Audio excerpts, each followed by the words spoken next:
Congratulations on completing the Seattle Indies Game Jam.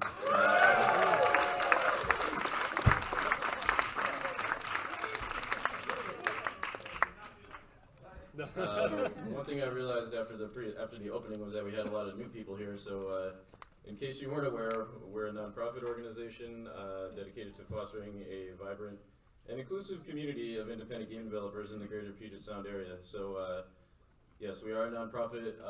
We survive on this kindness of others, basically. Corporations wonderful like Amazon.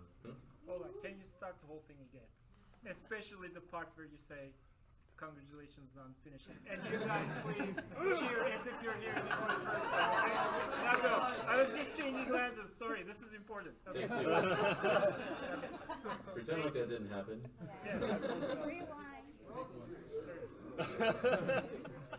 Really this time, congratulations on finishing the Seattle Indies Game Jam 2020.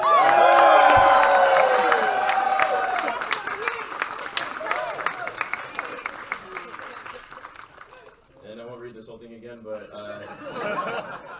this is who we are. We're a nonprofit. We do things like game jams, social meetups, our holiday parties coming up. Our next big game jam will be Global Game Jam at the end of January, which will be right back here at Pacific Science Center. We'll be teaming up with AIE, so we'll have some of their students here participating as well. Last year we had about 150 people, so it was a really great time. I hope to see you all there. If you did not submit your game yet, you still have time until 10 p.m. to put it up on our itch.io page, which you can see up here. The QR code is there as well. If you did already, you can also see all the other games that were made here this weekend and play them at your leisure. They'll be available on that page to go check out tomorrow or sometime during the week. Let's give a shout out to our mentors and judges here. This team panel of industry experts, they've been very helpful throughout the weekend, and now they're about to tell you why your game sucks. Find out more about us on all these different social media outlets. If you're interested in finding out more about our events. As I mentioned at the beginning, we are having a show and tell next weekend at the Living Computer Museum and Labs down in Soto. Encourage all of you that made a game to come bring it and show it to people. There'll be other Seattle indie devs showing their work in various stages, so they can try your games as well as the patrons of the Computer Museum. Thanks again to our sponsors, Amazon Game On and Yo-Yo Games, for helping make this all possible. Amazon mostly kept us fed this whole weekend, so big shout out for that. And as I mentioned before, Tuesday we have an election coming up, but you also all have index cards that we handed out. We're going to do like a community favorite vote for it at the end of the jam. So after all these presentations, please fill out your favorite game. You can vote for yourself if you want, that's fine. But we'll have a judge's favorite and a community favorite, and we'll award those after all presentations are over. So how presentations are going to work is that each team will have 5 minutes to come up, hook up your laptop, or whatever you have to hook up, show your game, talk about yourselves a little if you want to, and then the judges will have a little bit of time to ask questions. We're going to try to keep it to about 5 minutes each since we have a lot of teams to get through, so try to keep it concise as possible. Hopefully you're not all feeling like this right now, and you still have a little energy to show your game here, but we'll start calling people up on the as they were ordered on the sign-up sheet on the Google Drive.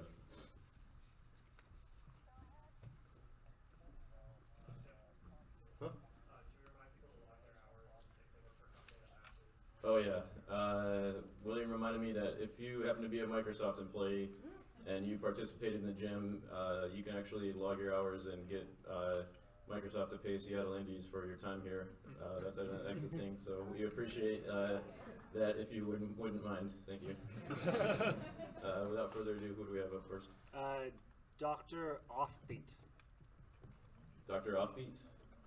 I didn't say bring a computer with us or anything. Oh. I normally came to eat, but I have it Oh, okay. on the file. Alright. Does it need, like, what kind of graphics does it need? Probably nothing. Better than service graphics? Yeah, it's probably they weren't like, yeah, come get food and also bring your computer. Oh, sorry.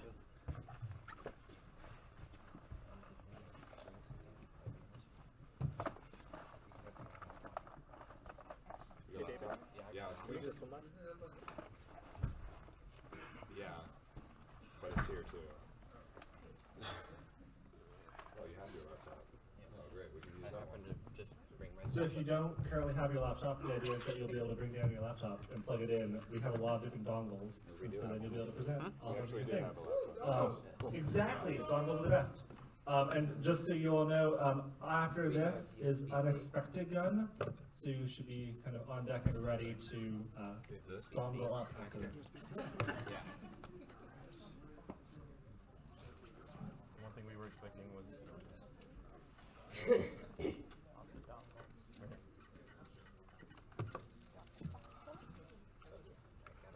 Probably, yeah.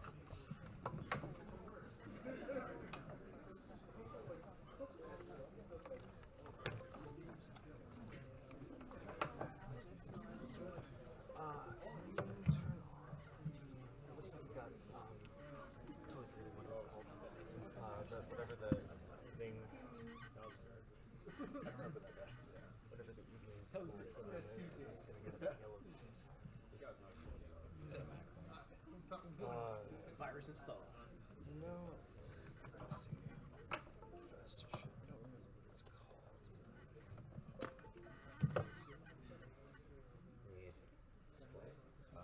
I just don't remember. There's something for. Trying to output the sound. It's in some sort of night mode or something. Yeah. So if you have.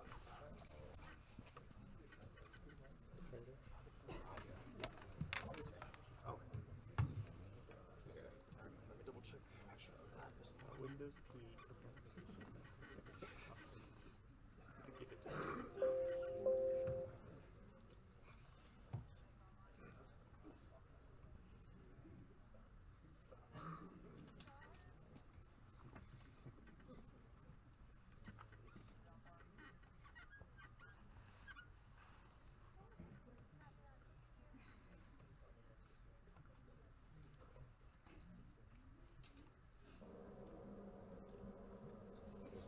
Maybe, introduce yourself. So, hello, we're a team Offbeat. I'm Clinton, programmer. Ben, also a programmer. That does come out. You can pull. Ailey, composer. Landon, also a composer and sound designer. Me too. Forgot that. It's not reactions.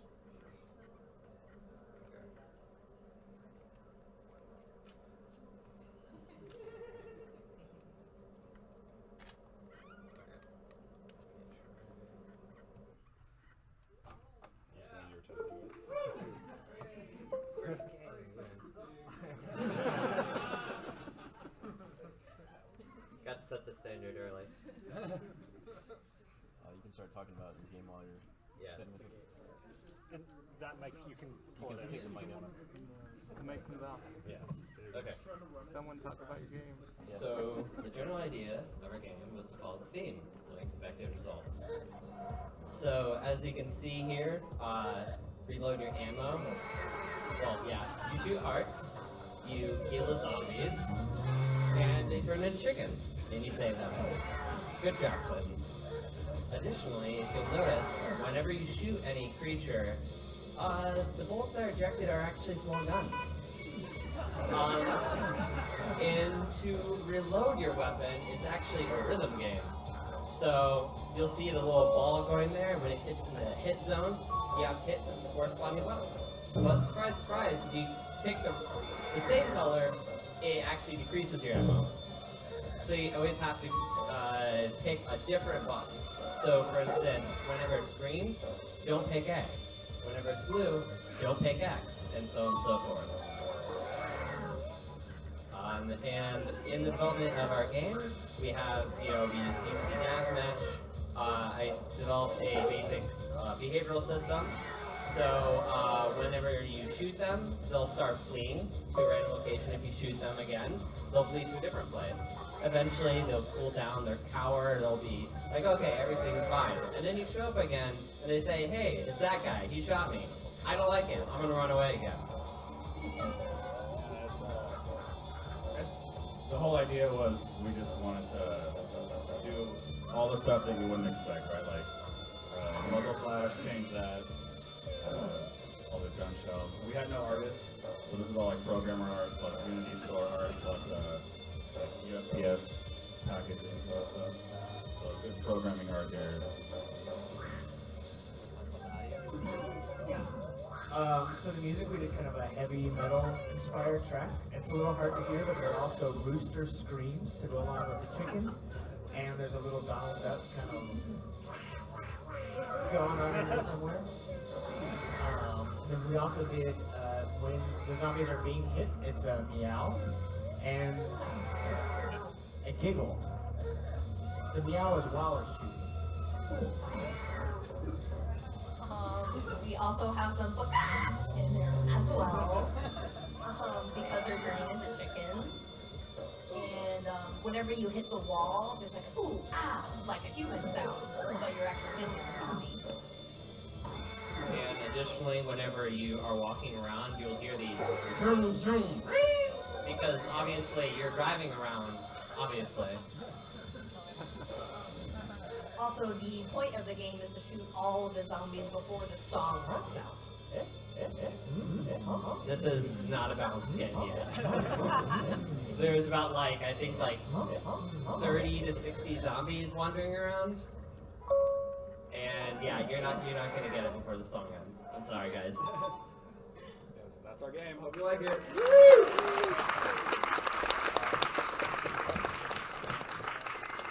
Any questions from the judges? Okay. Awesome. Thank you. And then I think we also had questions, right? They said they'll talk to you later if they do have questions. Okay. So next up, we've got Unexpectagon. I'm expecting you all to make the vocal noises that are in your game as the game is also playing simultaneously, so we can judge how good you are at making those noises. After this, we've got Hello World, so they're on deck. You're not exaggerating about doubles. 100% accurate. But wait, there's more. Just sound. The wizard, you can turn anything into Alright, let's go test real fast. Sure, these are headphones.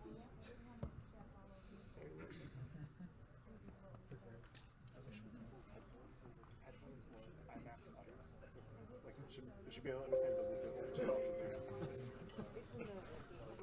Cool, thank you. Make sure that's it.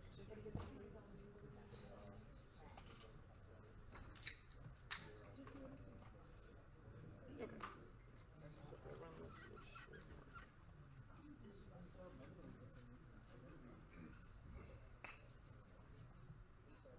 Hi everyone. Test. Slide it up. Slide it up. Test. Oh, now you can hear me. Sweet.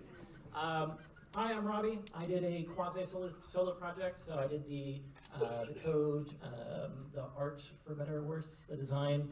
John, I don't know if he's in the audience, did all the audio, so shout out to John for doing awesome audio on this project. Thank you very much.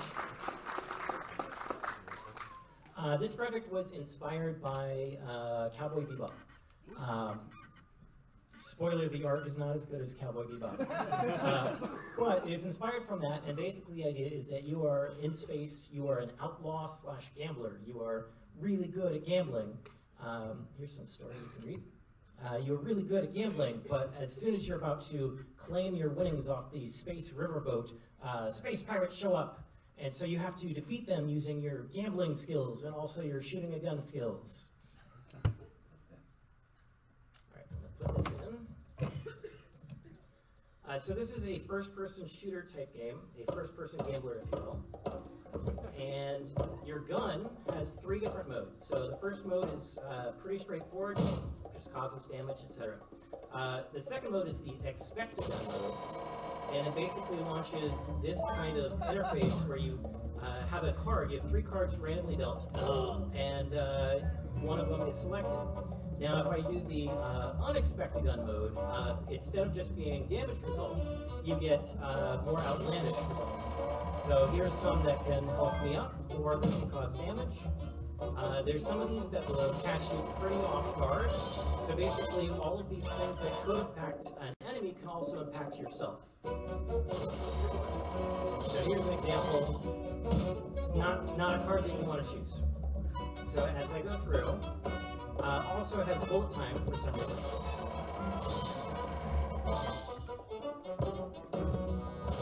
High quality damage. There we go. There's also a leveling system in this game. So as you progress, you're gaining experience points, and the later enemies are harder and more challenging. So like in this next area, these guys are going to kick my butt. So if you're playing normally, you'd want to kind of level up, get some skill, and then go through like that. That's essentially the game. Thank you very much.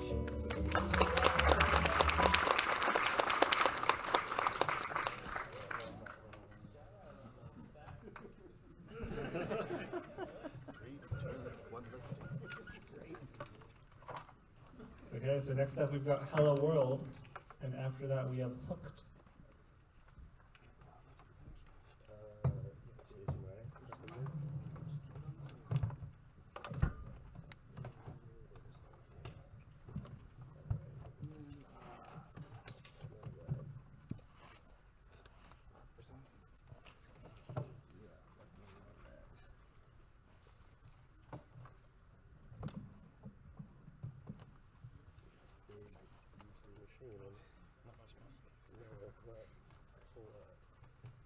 Oh, also turned off.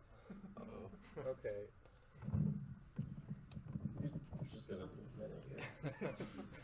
I guess Shut down. We could let the other person go first while it turns back. Yeah, I mean, is that a thing we could do? Could we just go Yes. next? Yeah. Alright, let's do that, because I didn't. Is Hooked around and ready to present, and they will switch spots? I mean, I guess if not, let's just we're in the same boat.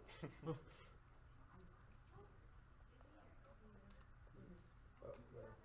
Yeah, do you want to come on down and show off your thing first, and then? Yeah, it's fine. Windows update?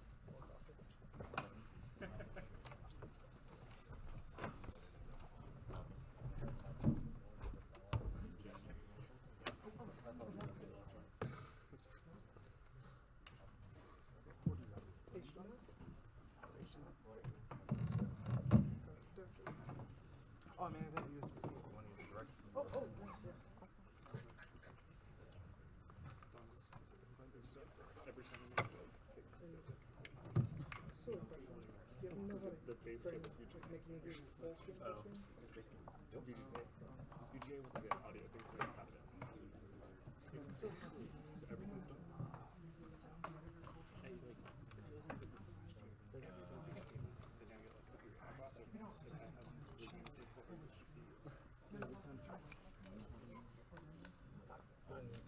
just one. Just Is it possible to dim the lights at all? It's a little hard to see. But if not, it's not bad. not off the fly. Okay, sweet. Okay, so we're just gonna go with full screen-ish. Okay.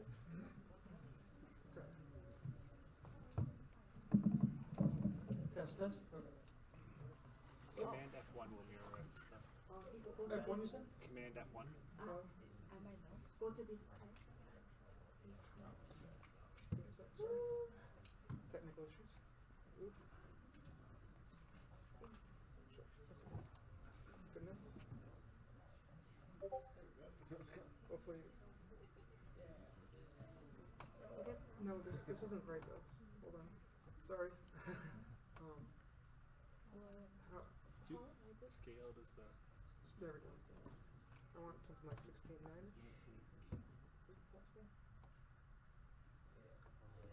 Okay. Cool. Thank you. Let's see if this works for us. There we go. Okay. Woo! So we are Chippy Studios. I'm Peter. This is Chini. Peter is a programmer and Chinese artist. And we made a game called Hooked. We kind of went with a slightly more narrative-driven, unexpected thing. So don't want to give it away though. And unfortunately, our sound designer couldn't be here. We'll see his names in the credits, but he did some great sounds too. Yeah, he Great creepy was. atmosphere. So here we go, just like a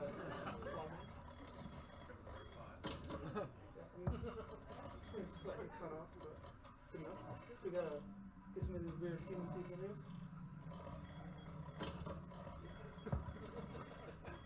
That's a nice little fun thing. Yeah, there was a very detailed, even. Ignore physics. Almost got a trick shot there.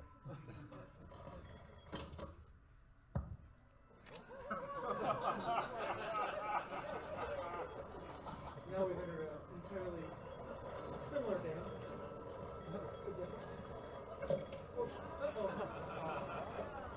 Okay. I'm gonna let this kind of speak for itself and try to speed this. You enjoy?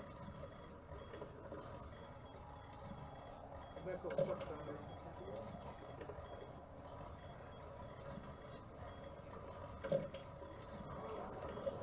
But kind of did a speed run there, bouncing off the shark. Do it again. Oh no. So the basic story is fishing first.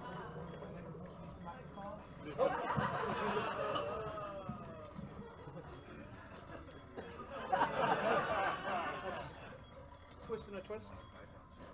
So do you wanna play? So and here's the end. Yeah. The hunter becomes the hunted. They rest together on the store shelf. So can you guys understand the concept? Yeah. It was basically from the cruel story that we created. And Arsen Gachvelli was the one that couldn't be here. He made the nice sound effects. Oh, is he? Okay. It was the other guy. Thank you, Yusuf. So thank you.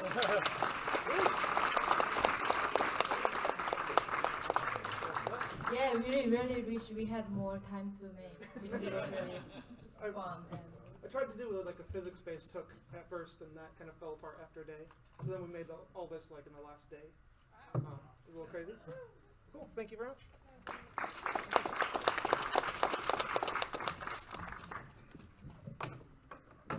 Awesome. Okay, we've got Hello World back up, and then after Hello World, we'll be Smiling at Neighbors. Sorry.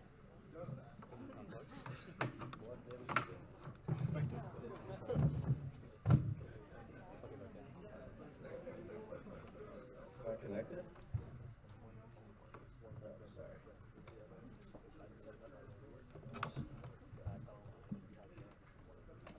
You guys get a good sleep this weekend?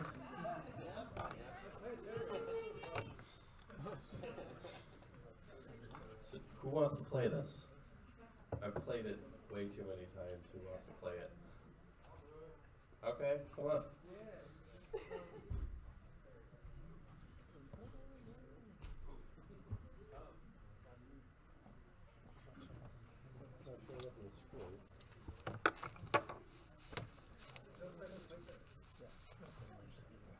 So, I've got kind of a beastie machine here. If you want to use this shelf, it'll be a little illicit looking if it didn't go in front of it. Behind it.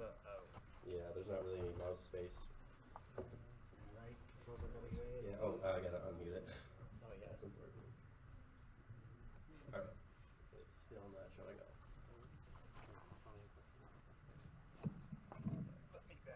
So while he works on getting it all set up and everything, I'll just introduce ourselves. I'm JT. This is Craig. I'm the artist and programmer. He's a designer, writer, and did some programming as well. So we're not really like dedicated programmers. We both kind of do a little bit. So we pretty much we wanted something we could make sure we could accomplish this weekend without a dedicated programmer. So we decided to go for just a very narrative-heavy kind of thing. So I designed the dialogue system and pretty much everything, all the programming stuff. But yeah, it's mostly just an experience, as I call it. Yeah. I'd say I'm the one who made it weird, but after we're following up, I can't really claim that anymore. Oh, great. A beautiful, safe to work background and everything. Oh, no, don't give me this. It'll run. It's just going to take us up. All right, cool. All right, yeah, so it's just WASD and the mouse. Sorry, that's not really comfortable positioning. So, our game, as you've seen, is called Hello World for the first time in IMAX. It's because we're not super creative with names, but we make up for it in other areas. I kind of want to let it speak for itself because it's the narrative is super like evolving. It's a little bit cryptic, so I'll probably go over it a little more in the end. Yeah, well, that he hasn't activated yet. I did. Did you did? Oh, no audio. Yeah, there's no audio. Did you unmute it? Am I supposed to be hearing something? Yeah. in Do game? we have it plugged into the right port? The sound right now. In the headphone jack? Or I think so. Should be. Oh, we didn't do that. We skipped the important step. Technical difficulties have been the story of our weekend. Yeah. His computer was completely dead for a few hours yesterday. Twice. Yeah, twice. Oh. We had to restore it, and yeah. So this is not a new thing Big for thanks. us. Big props. I'm sorry, I have really terrible names. Andrew, is that right? Anthony. Really big props to Anthony for helping us with technical difficulties, by the way.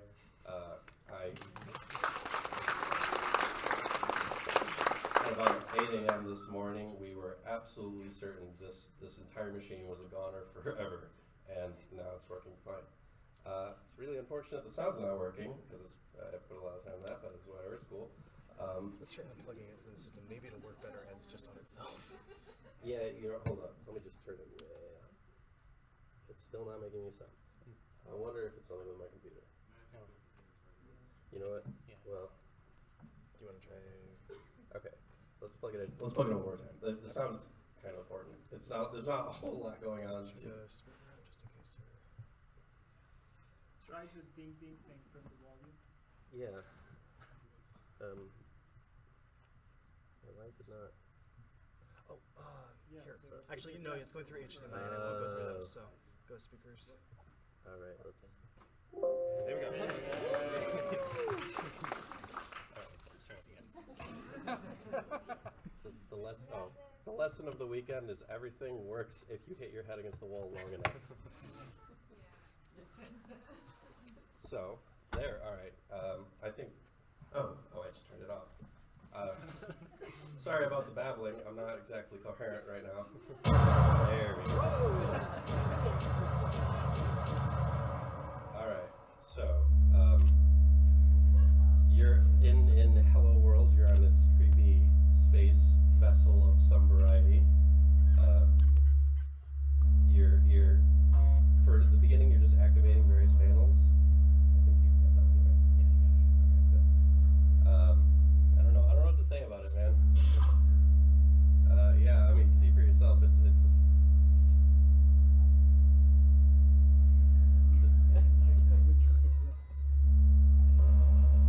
yeah, I have no idea how loud it was either. I also have a pair of headphones that sometimes like to work and sometimes they don't really feel like it. So, as you can see, sometimes the dialogue is a little bit wacky. That's not a bug, that's supposed to happen like that. What you're doing here, yeah, you can continue if you want. Yeah, just keep going. Yeah, you click to end the dialogue boxes. Yeah. You'll get dialogue prompts once they become more coherent, or you'll get response prompts.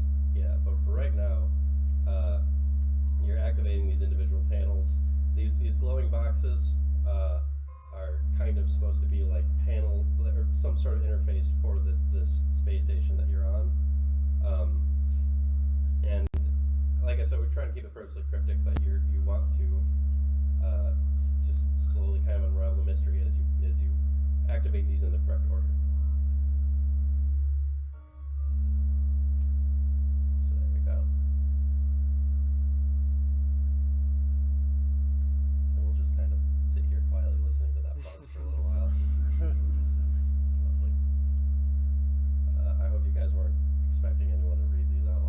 I'm not doing that. It's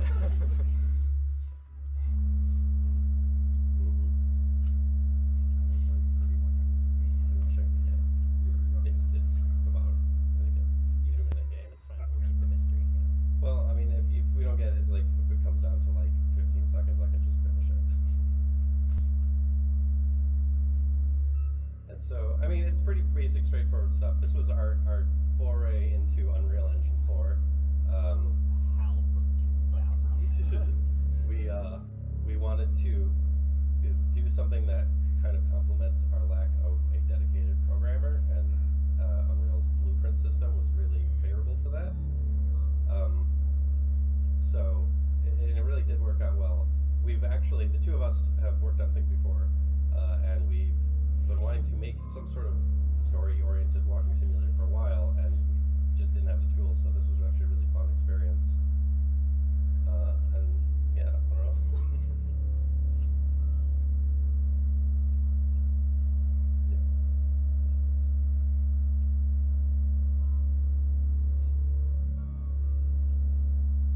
Yes, it's really, really short. It probably would have been twice as long given like a couple more hours of this machine not being a brick. But,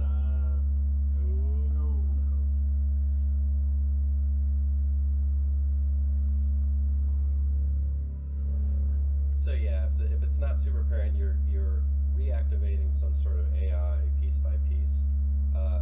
The stuff that we didn't want to reveal right at the beginning, but okay to talk about at this point, and the other side. Is that we actually, the core concept behind this is that the level is very loosely at this point structured like a human brain, with each of these being correlated to some major parts of the brain. So as you develop the language center, or you activate the language centers, then the language becomes more coherent. As you activate the pain receptors or the equivalent of that, then it starts getting a friend or foe signal, things like that. And then our ending kind of wonked out, so you're not going to get to respond to this one. But, or no, that's intentional. It's a philosophical question. It's a feature. Yeah, so that's it? Yeah, that's it. Yeah.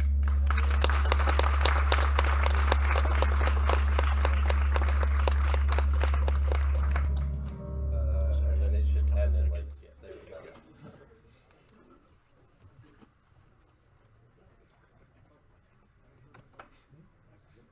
Remember, we're at a science center, we have staff here who know what the inside of brains look like, and that's exactly it. That was dead on.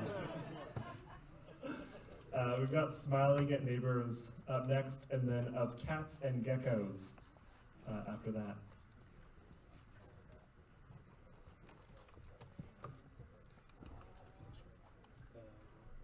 I would like to point out that there's a team lead name / team lead section.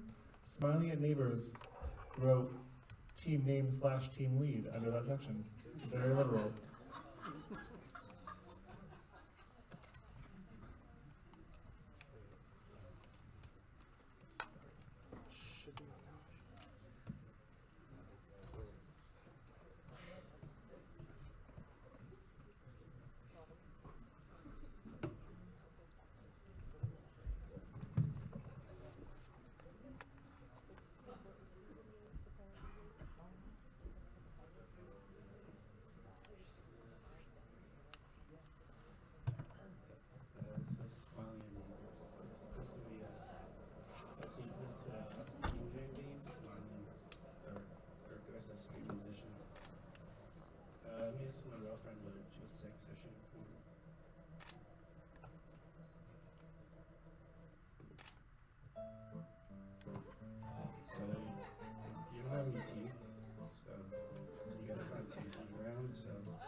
driver or something.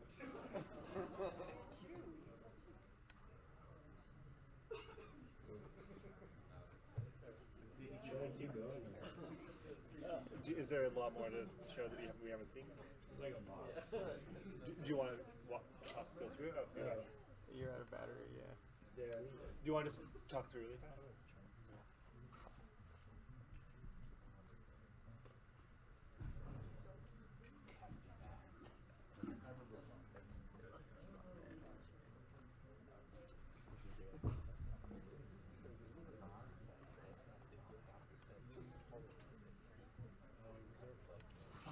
There's a on the floor.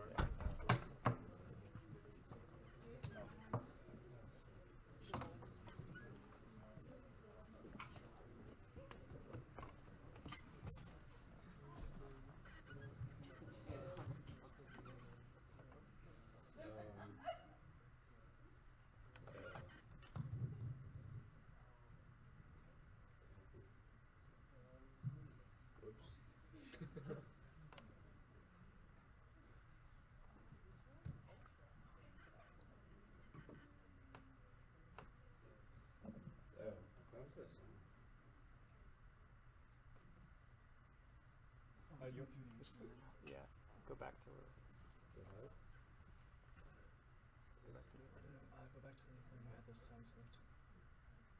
And then, there, and then, yep, that should do it.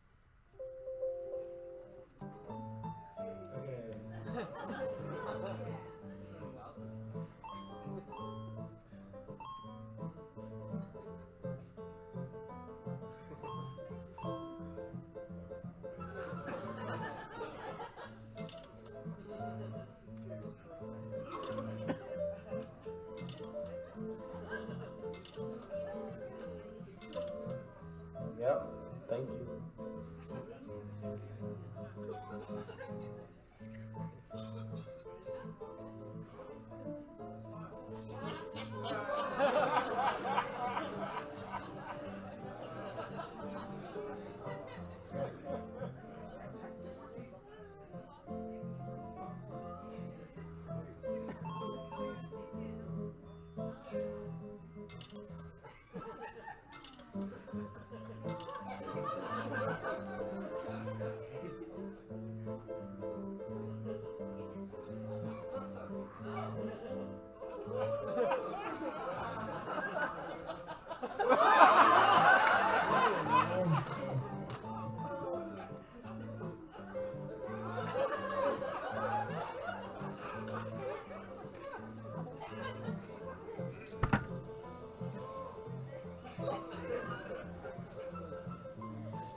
Cool, man.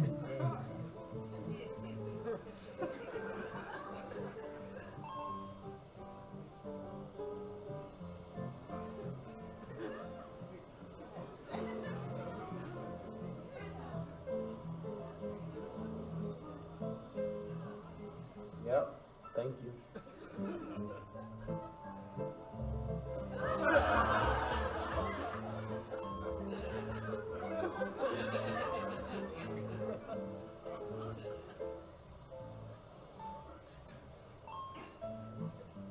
Supposed to be a boss.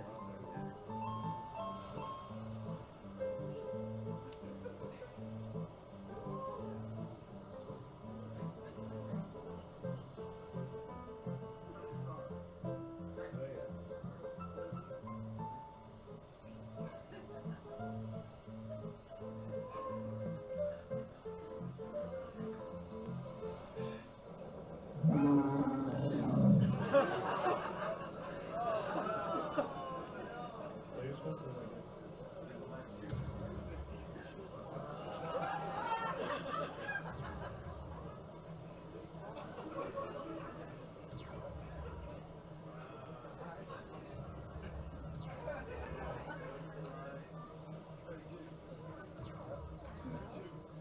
Yep, thank you.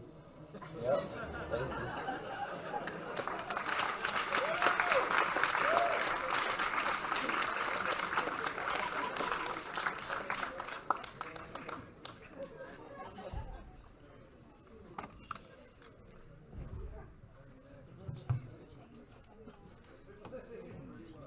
I don't have a joke for this one.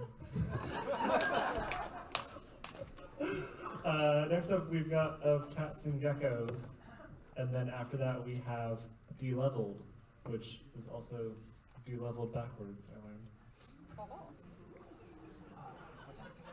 What's up?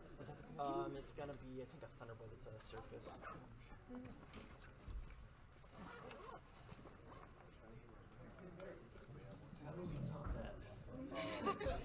You don't, that's it.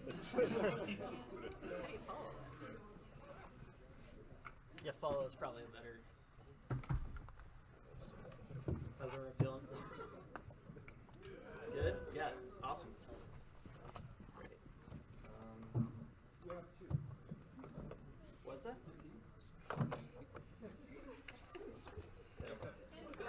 I'm gonna try to talk and set up at the same time. I'm not, if you know me, I'm not great at multitasking. My name is Max. I'm normally a sound designer, but we found out we didn't have a programmer on our team, so I'm like, you know what, let's just program today. So it was actually really exciting. I'm glad I did that. I'm Riley. I did the narrative stuff. I'm Alex. I did the art and the various sprites. And then we have a fourth team member, Taylor, who did the sound and the music, who couldn't be here, but she nailed it. It was awesome. Yeah, it should be. I just don't see it's not in all the way. Do you want me to move some? No, this should work. Okay, cool. Hopefully. So yeah, we made a platformer with a story. Yep. Okay, good. There we go. Oh, and that's my family. I love them.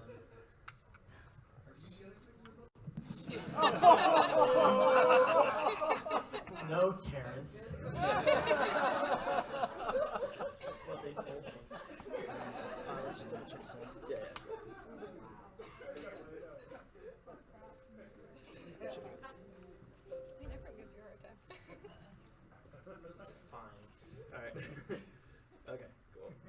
So I'm actually going to put this at a lower resolution just because you got clunky. No ultra. Wait, no, I did have ultra. Alright, so we're going to read through some of the text here. Or do you want to read all of it? We didn't really decide this until now. Okay, cool. So you play as a cat. You jumping around. You can cling on to things, but you can't climb up because you're not that great at climbing. But then you can also climb and, hold on if I can get it right. Yeah, there we go. So you can climb like that. And our animation is flawless. Yeah, oh, no, it's perfect. Slide down. And you meet a gecko, and then you, Otto the cat, is like, what's going on? And the strange gecko doesn't talk, right? And he's like, this the world, and you're like, why are you talking like that? And he's like, have to. Can you change it? No, you. Me, what do? Get item. Well, there were supposed to be items in our game, but we didn't get that far. So we're gonna pretend we're collecting items. So we go collect all the items, and look at the beautiful tree. Alright, but also the other thing is you can climb on ceilings, but if you climb at an angle, you're really fast. And we also have dynamic music, where it progresses throughout, which I'm a sucker for. I love that stuff. Alright, cool. So, I'll give you a second to read it. I don't want to narrate the whole thing.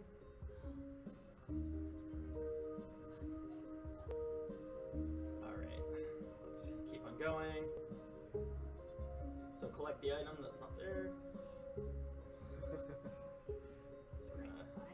Swing back up, and then it's about to get a whole lot prettier. So, yeah, this is a lot of text, but basically the whole purpose of this game is you're trying to find the green gecko, as the cat, of course. give it another second to move on.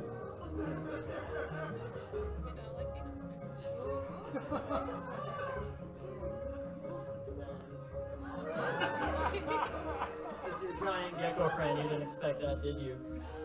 And then that's our game.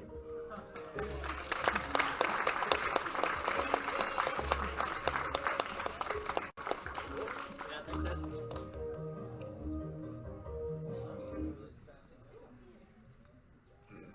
I'm so glad I ran an ultra. Very necessary. Next up, we've got de-leveled and then go plungy.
I am Patrick. I did a lot of the level design here and composed this music.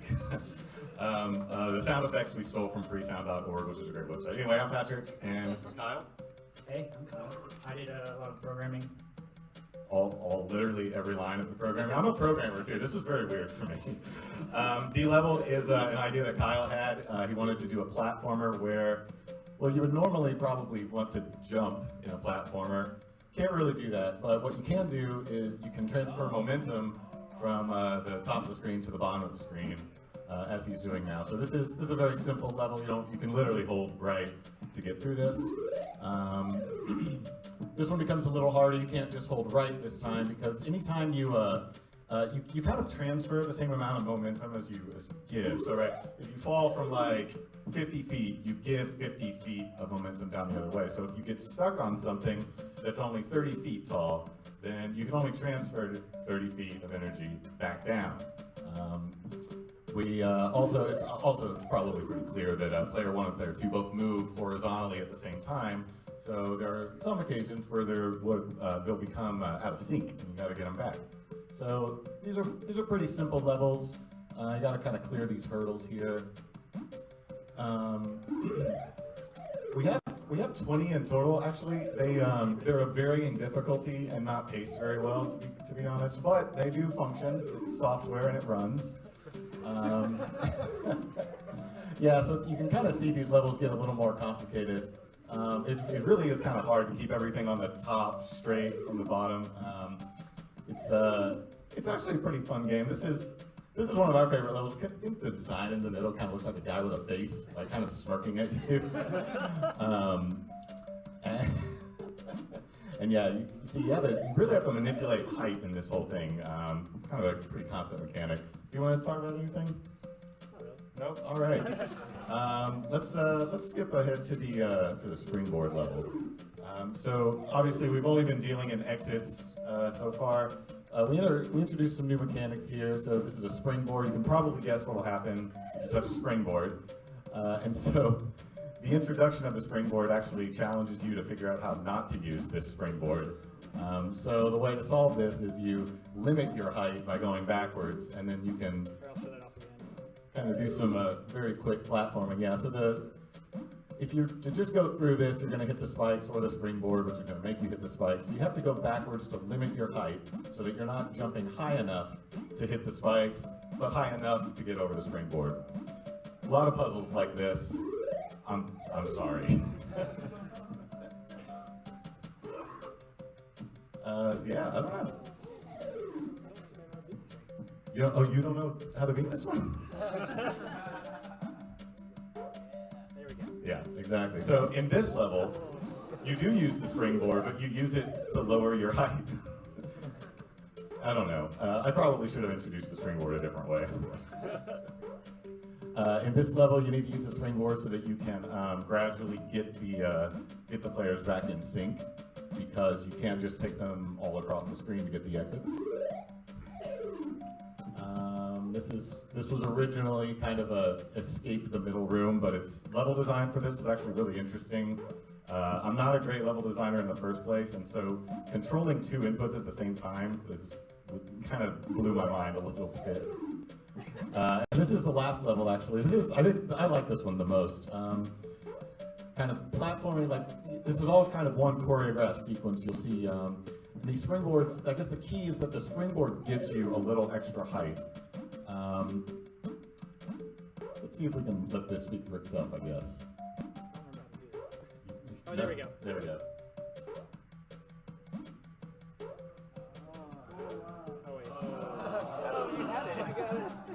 I'm going to give you one more try before I take the keyboard. There you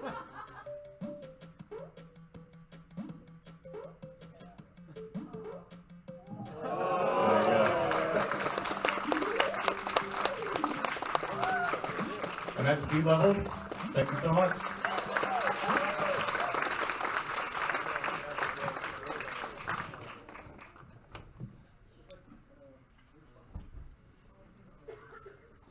Up next, we've got Go, Lungy, and then after that, Avant-Garde.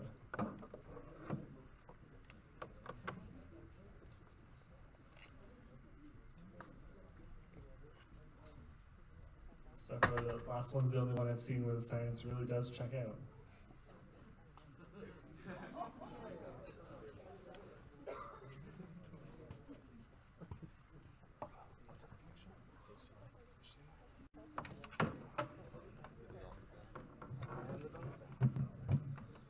Also make the sound go guy. You wear the shirt for the other guys? I didn't know it was gonna happen.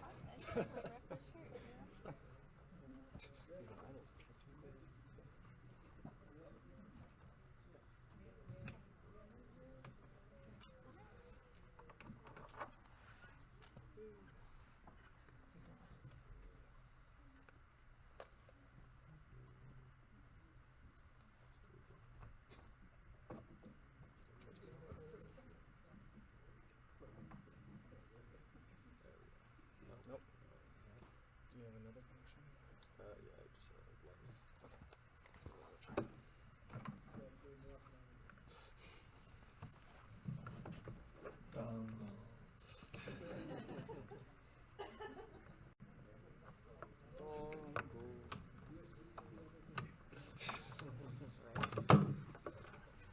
You're looking forward to USB-C days?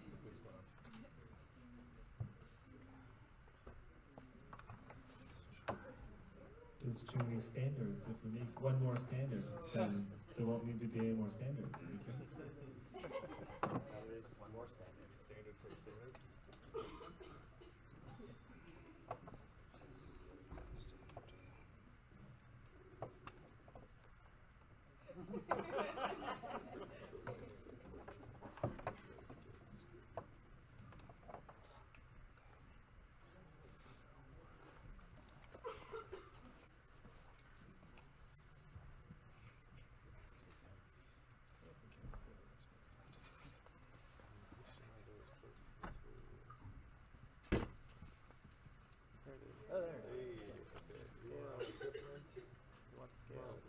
Both times it started working when I walked up there and looked at it. So, new solution. Just scared of you.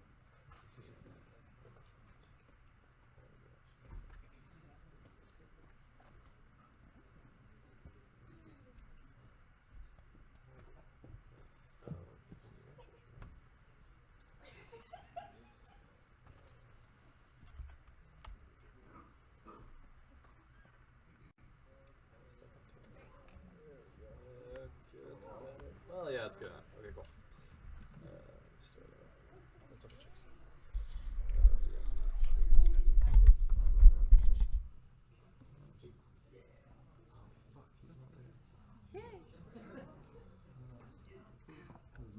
scaled correctly, unfortunately.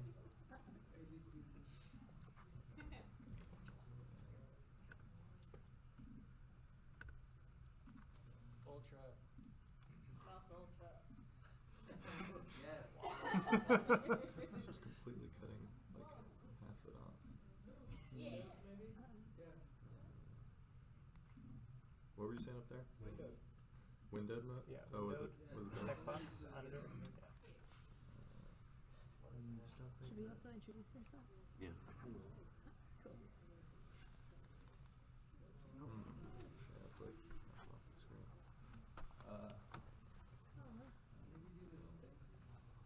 Mr. Spitty Pants is covered. Yeah. Well, okay. So start. Oh, So, Yeah. the not scaled? Where's that? What do you mean? There's an option to scale it in the confession display.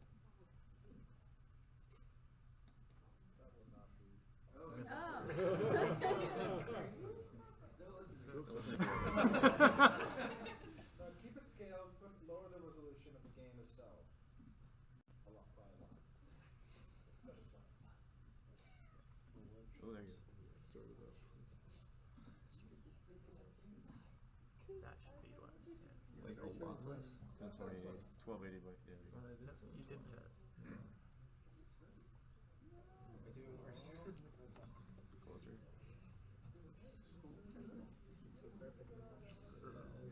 Cutting off the loading. Lower more of the resolution. It's like your screen. Hands. Okay, this one's actually. Ooh, that might work. That's looking better. That's looking better.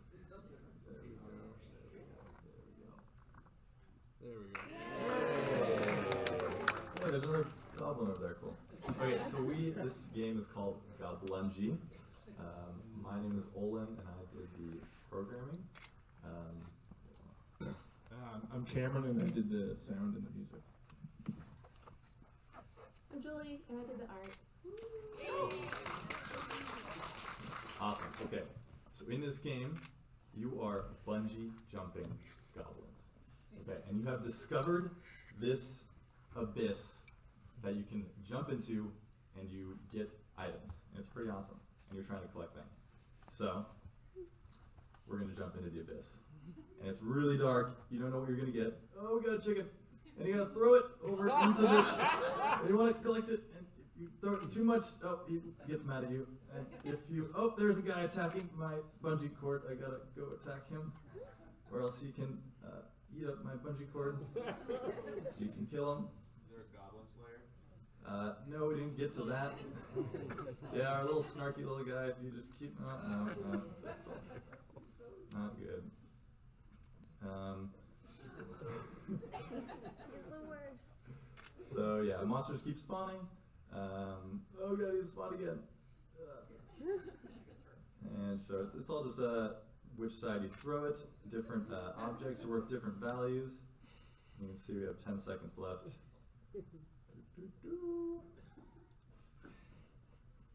Man, this is a really dark, deep abyss. Okay. So, whoop, teleport. So now we have our goblin with the wheelbarrow is going to go put our items away for safekeeping. So we go down.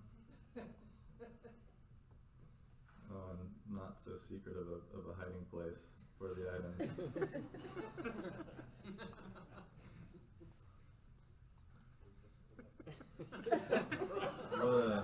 Quite a futile effort by our bungee jumpy there. But, again, so that's our game.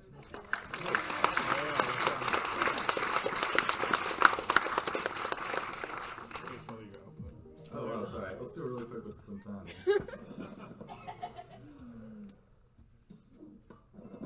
Oh, yay!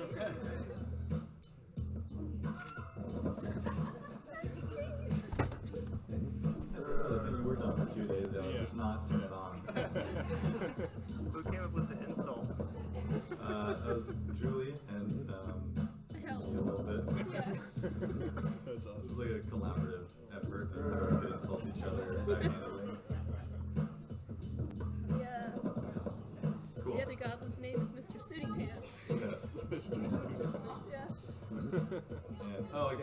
see the death state as well over here. I guess. Hopefully. I think I can die. 10 seconds. Go, monster, go! Yeah, your budget gets cut. Oh, and you're down there. Cool. Yeah, that's it. Thank you guys.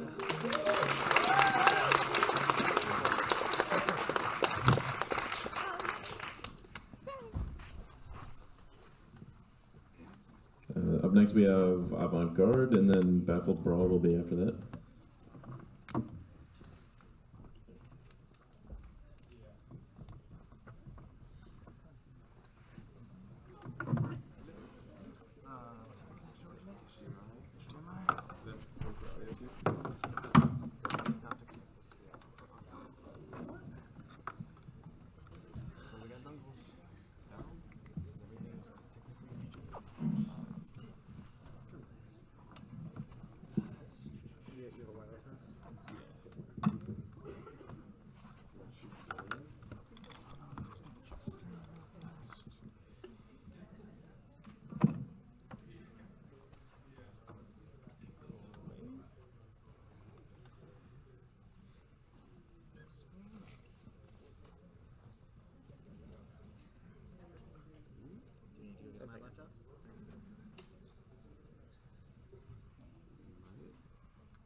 With HDMI? Alright, cool. And I can still adjust it. Keep that. Forget. This HDMI dongle is not happy right now. Let's see. I'm gonna guess actually there's the dongle. Let's try the display port real fast. Just for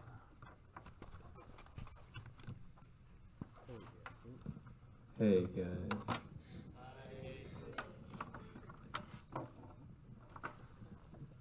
My name's Spencer, and this is Jackson, and Michael, and Isaiah.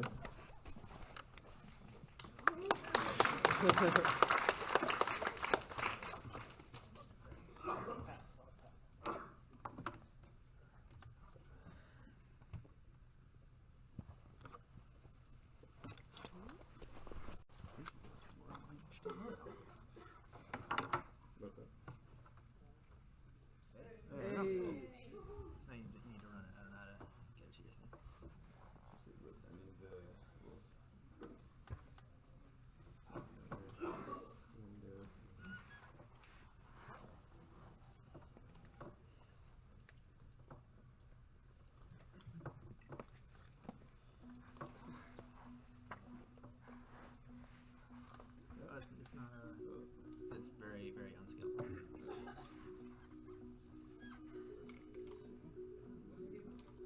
Avant-garde. But right now we have same problem as the last guys.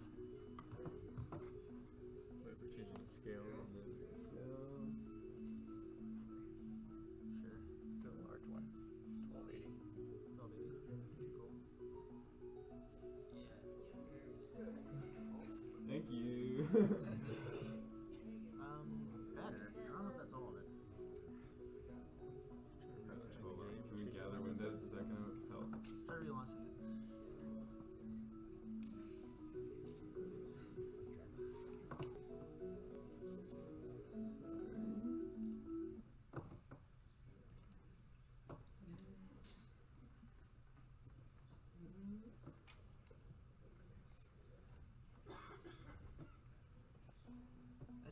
Yeah, I mean, that's the whole thing. Cool.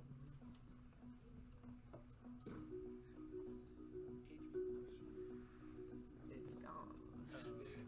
Sorry, I'm so sorry. Okay. Near the display? Yeah, we were trying to remember that. That's so small. Maximize screen button. Alright, cool. So I'm gonna have to look up at the screen. Okay. Should we introduce ourselves? Oh. Is that alright? You know how it is. Alright, so. Where's the mouse? Does anyone see the mouse? Yeah, it's right there. No, thank you.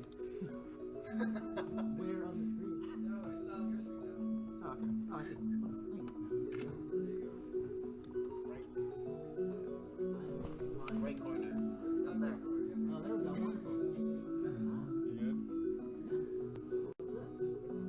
Alright, so we decided we were going to make a really nice, relaxing experience for you.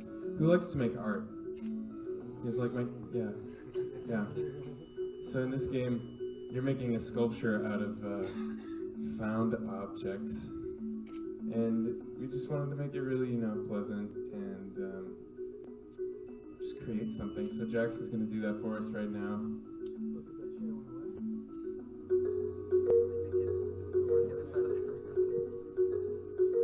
We've got lots of different objects to choose from. They kind of just randomly appear.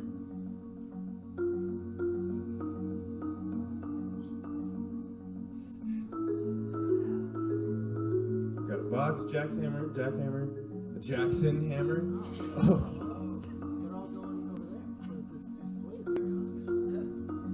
Well, we're having some problems, but that's okay. It's unexpected. All right, so what do you think, Jackson? How do you like your sculpture? It's a bit spread out. We'll see how it goes. Okay, well, we've got something, and that's all we can really, do, right? You just do something. So we believe in teaching material detachment.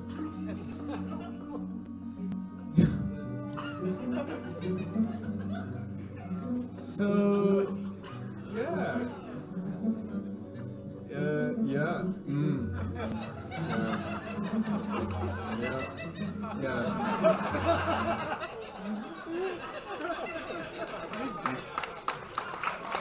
Oh man.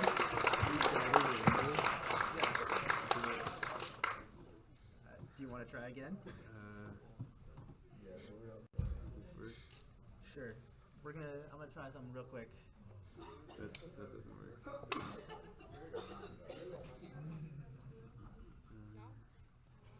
Just run it again, and I can do it without sculpting. You know what I'm saying? Oh yeah.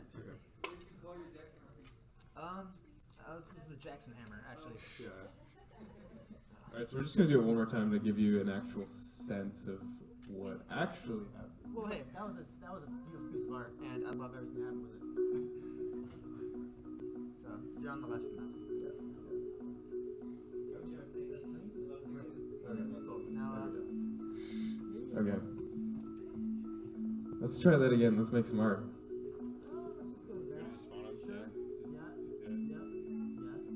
Oh. Yeah. Yes. All right. So, like I said, we like to teach material detachment, and so with this art piece, just gonna throw it out the window, down the hill. There it goes. Look at it. Isn't it beautiful? And we're on the moon also.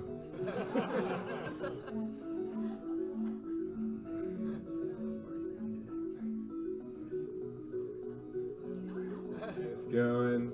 That's an art museum at the bottom of the hill. So maybe we'll get there, maybe we won't. But we can see our value of how much this sculpture is worth going up in the left-hand corner there. And Let it happen, you know? yeah. Almost.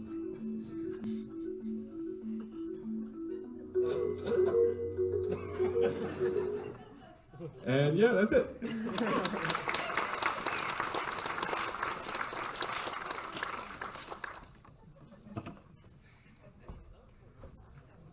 Okay, so next up we've got Baffled Brawl, followed by Bug Light Saloon.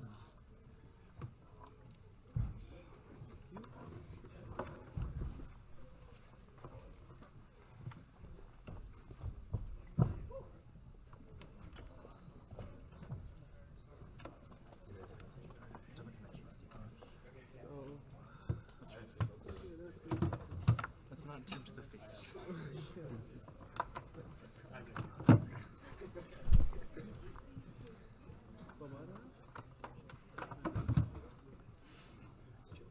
Give me the controllers. Oh, wow. Just hold this two. Hold this two. Hold this two.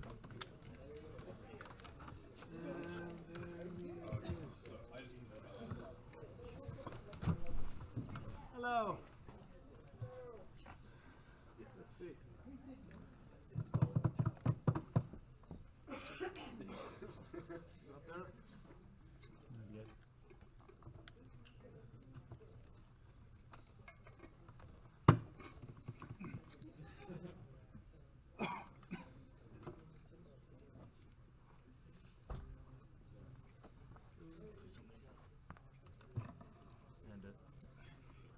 As a quick note to all presenters, please don't lean up against the railing. There is some problems with it. So.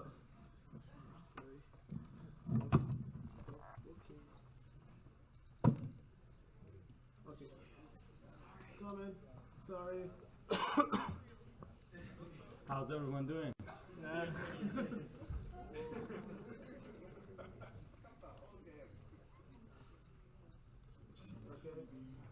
No, it's my second monitor. It's not up there. Oh, there it is. Good. Start. Are you sure you want to shut down your computer? No. No. No.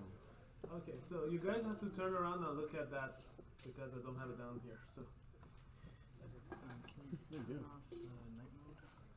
Is it night mode? Yeah, it's yellow. That's why it's all yellow. Oh yeah, that's right. There you go. Alright. So where's my mouse? It's up up there. there. You got it. Back. Okay, there we go. Yes, go ahead. Hello. So I am Puria. I'm a software developer. Erfan, designer, art. Oh yeah, then we have microphone. Castro, programmer. So you see who's the better programmer here. Yeah, okay. So Erfan's gonna talk about the design of the game right now, and then I'm just gonna go through the game. And actually, we want to invite someone if you like to join us. Do you want to come on? Yeah, come on. I'm a player. He's actually one of the good players here. Yeah. It's better than us. Do you like to come too? If you want, just come. No, I'm talking to you. Do you want to join? Hey, yeah, come on. Yeah, we have two players. So everyone's gonna go through the design process and then we start the game. Okay, awesome. So this one, that's the sound. Thank you. Okay. So we started the process of the design by just throwing out our ideas, whatever we have, and start fresh with 25 each, and then we throw out that 25 too because they're obviously garbage, and then come up with another 15 ideas each, and wrote them down, worked on them, and then we decided what would be a good idea to have like a door that when you go into the door, it won't enter the places that you expected you would be. So we just took the idea, run with it for 48 hours, and this is Battlefield Brawl. Battlefield Brawl, okay, thank you. So guys, please start. So as you can see, that's how you control the game, move, aim, and the door locations. And as it says, do not expect. Oh, okay. So and there are some items throughout the game that they give you ammo, and also they give you some power. But there are some There's a 50% chance that the power goes to you, and there's another 50% chance that your enemies get the power. So there we go. Yeah. Oh.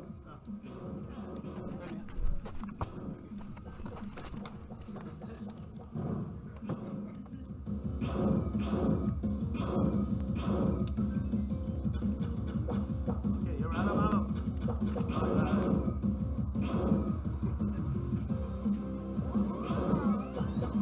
So that sound means one of the players' controller is reversed, so horizontal and vertical is kind of just going backward.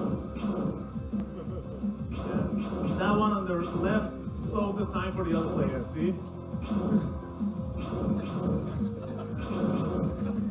Okay, go get the frenzy. Go get the frenzy. Okay, go up. Stay here. Yes. Yeah. So we have something we want to show you actually. Let's play it another time. Please, guys, get the frenzy. Yes,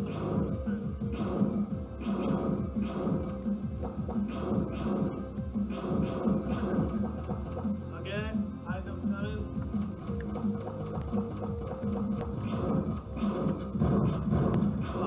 Okay, never mind. That's okay. There was a Leroy Jenkins part in it. We wanted to show you. Yeah. Thank you. Thank you. Thank you. Thank you, guys. also give a round of applause for our red player for winning both rounds of that.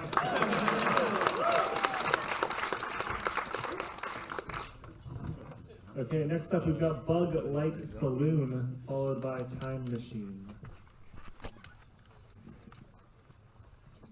Alright, so, I guess I'll hit a 5.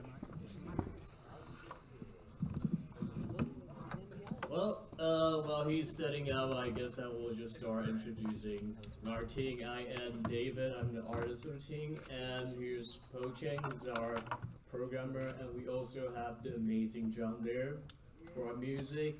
And Arson, running around, he's our sound effect. I don't know if Nick is here, and he play our voice for the game.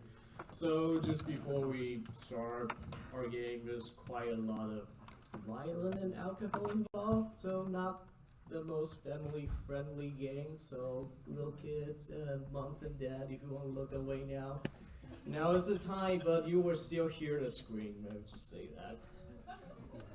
And while he is setting up, hopefully, and one other thing is there's quite a lot of bugs in this game, and some are intention, and yeah, I mean at least 2 bugs. I will tell you that before. So this game is a bar fighting game, and 2 of our characters is fighting, and quite a lot of alcohol involved. And within this game, there's some element of unconsciousness. So if you say get hit by a chair or oh, here's our music. Oh, here's the bugs. We're just gonna show this right after. Yeah. If you get hit in a certain way, you get unconscious, and that kind of nets out your control, and that's kind of unexpected hard.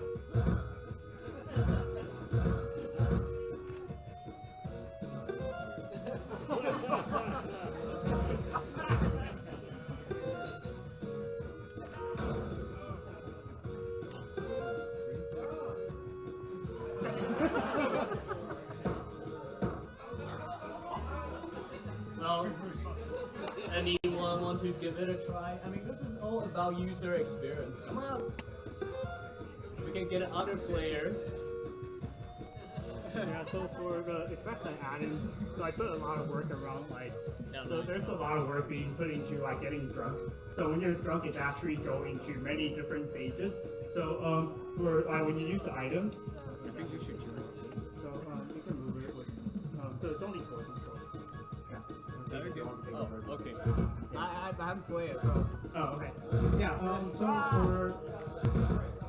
Yeah, for when you're drunk, you actually become kind of more powerful in a way. So, you can see the people that really get much damage. For when you're drunk, your attack becomes, so the damage becomes random. So you have a chance of doing less damage or a lot more damage than when you're not drunk.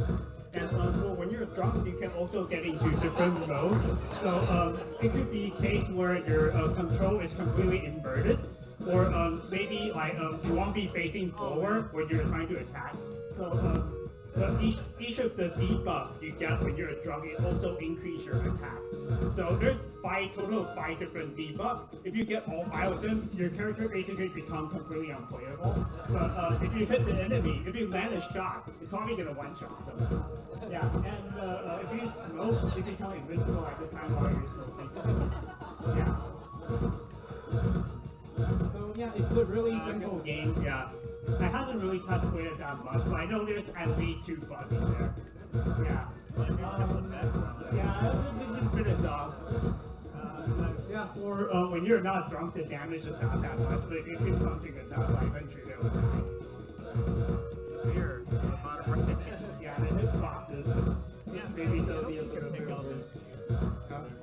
There's some other people's fears. Oh, you have the divers. I didn't have the response. Alright, help me, help me. I don't want to live. This is quite as good. Is there a bug? So basically the way the animation is done is like, when the hand swings down, that's when it actually hits. Yeah, because you guys were just like kind of hitting and then running away, so that's why you're not actually landing. And the whole player had to come first in order to restart, to go back to the top and then press attack. Yeah. Maybe we'll keep playing. If you want to do more 3 time versions. responsibility. Thank you.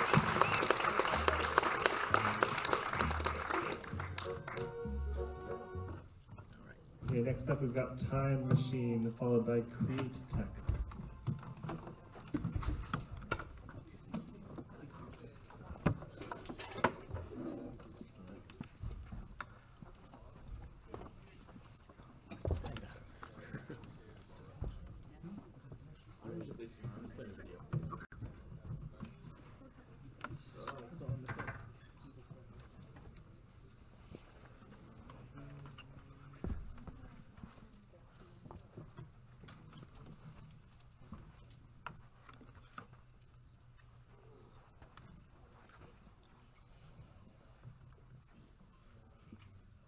Just check some.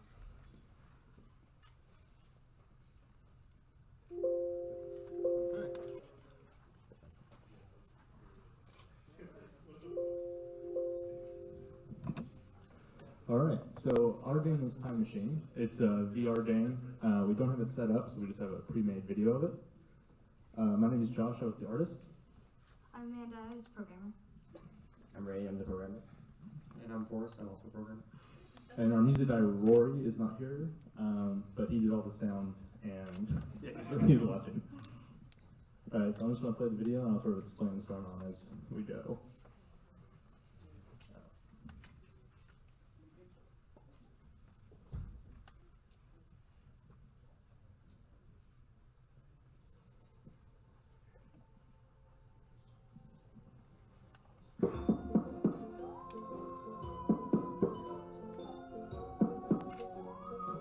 Taylor, did you lock yourself in there again? While playing with that silly box you made? If you was in there with me, you have to match up with that special lock. When you figure it out, you can come on out. Have fun and don't make a mess. So the idea of the game is that you're a kid locked in a bathroom, and you have a little toy time machine, and the way to get out is locked in that chest.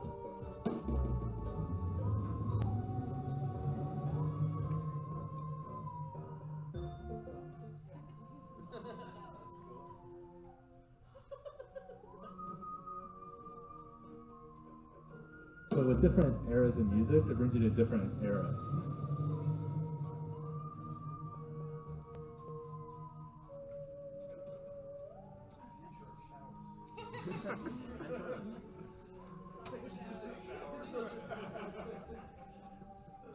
So there's a combination hidden in all the rooms.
So there's actually nothing in the chest. We couldn't quite get it to work at the very end because there were a lot of bugs. We unfortunately had to cut the very ending. But at the very end, the mother just basically lets you out. It's just a way to keep you out of trouble for a while. Yeah, that's our game.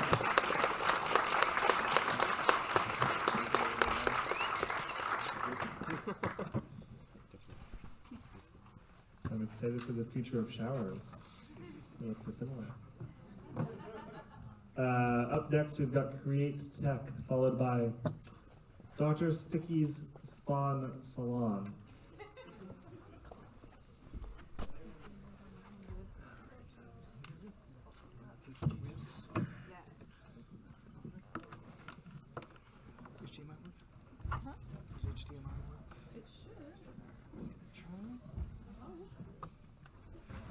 being set up.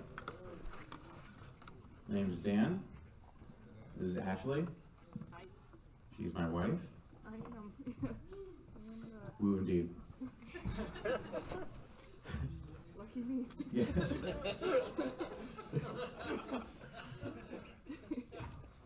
So her background is that she's almost graduated from Full Sail University, and I'm a film student. So we all know what happens when films and games come together. Pretty great. So why don't you say what you did? So I did all the art, I did all the programming, you did everything else? So everything else was like one thing, and that's not very good. So in actuality, I wrote, I did minor voice work, and I worked on a lot of Excel spreadsheets. So. Just trying to see if it's. I haven't actually tried to do this with the bootcamp version before, so. Yeah, let's.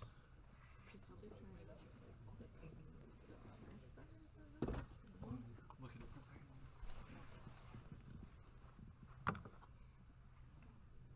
You wanna do like a dance? Stretch for time. Stall Yeah, because it should be on STEM.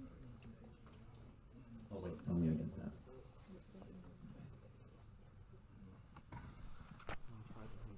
Yeah, let's give it a try first.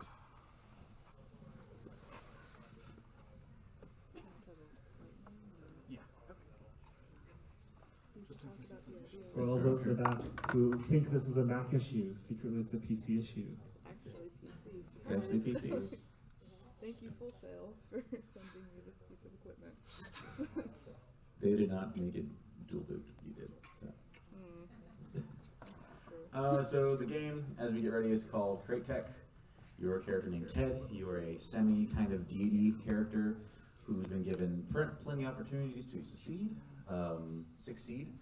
but has failed all of them. So finally, your last task is to be a creator god and create your own civilizations and whatnot. Failure to do so, you get bussed down to the lowest rank of deities, and that's Leprechaun. Do you want to try to bring us back to? Okay. Basically, it's just it's like a matching kind of puzzle game and whatnot. Each race or each life forms interact with each other in certain ways. Some are more positive than negative, and the whole point is to match the board with all positives. Fail to do so, you lose. And if you win, then, well, I don't know, get your god. So we are gonna let her try to set that up separately for a second. So if Dr. Sticky's Salon wants to come present, we'll then do that next.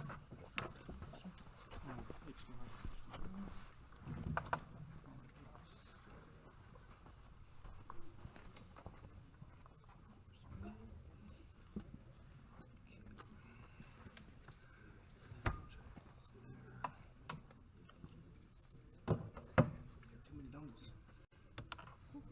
Sorry, dongles. Dongle mania. Ding dongled out. There's. Oh. Let's just double check. Just like down here. It's so short. Yeah, if you can make more room, I'm gonna try. There's just not gonna be much room, so. We'll with that. Okay, I can make that work. Alright, let's double check sound. Alright. Oh, thanks.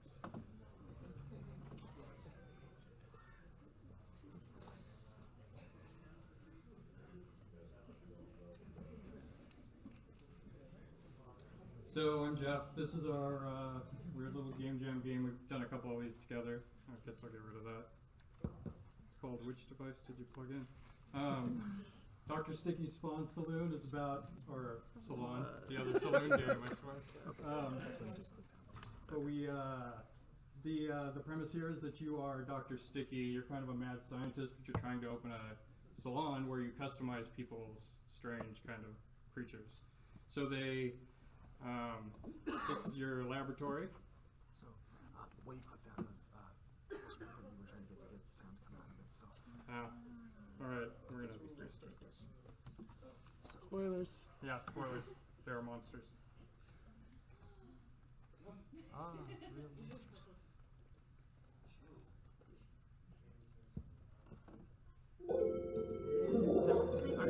There we go. Oh, it's gonna be a nightmare now.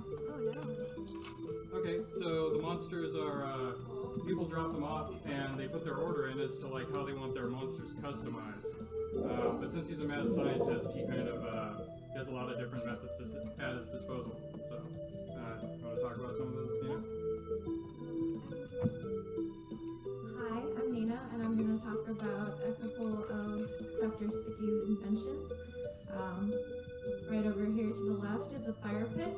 If you throw a creature in, it will grind them up and turn them into a potion. Sometimes they wander into there, so you have to be careful and try to stop them if you want to. You can also sweep them in with this brush if there's too many of them. Over to the right is the cloning machine. If you really like a creature, you can clone it, or if you want a baby version of it, you can clone it. Sometimes a creature will decide that it likes itself a lot, and it'll go in there by itself and clone itself. It has its own, it has a cooldown, so that will help with trying to keep a good number of monsters. But sometimes monsters will go in there and start breeding with each other, so and then they'll start cloning, so it gets kind of crazy. So you'll notice across the top there's a set of orders. So these are creatures that either your customers want. They dropped off their creature, but they want some modifications to it. So you'll see, like, they want a large creature with a crawling. Oh, it's lunchtime. Eat that sandwich. So the creatures are still spawning in the background at this point. So you gotta try to get through the sandwich really quick. Get back to work.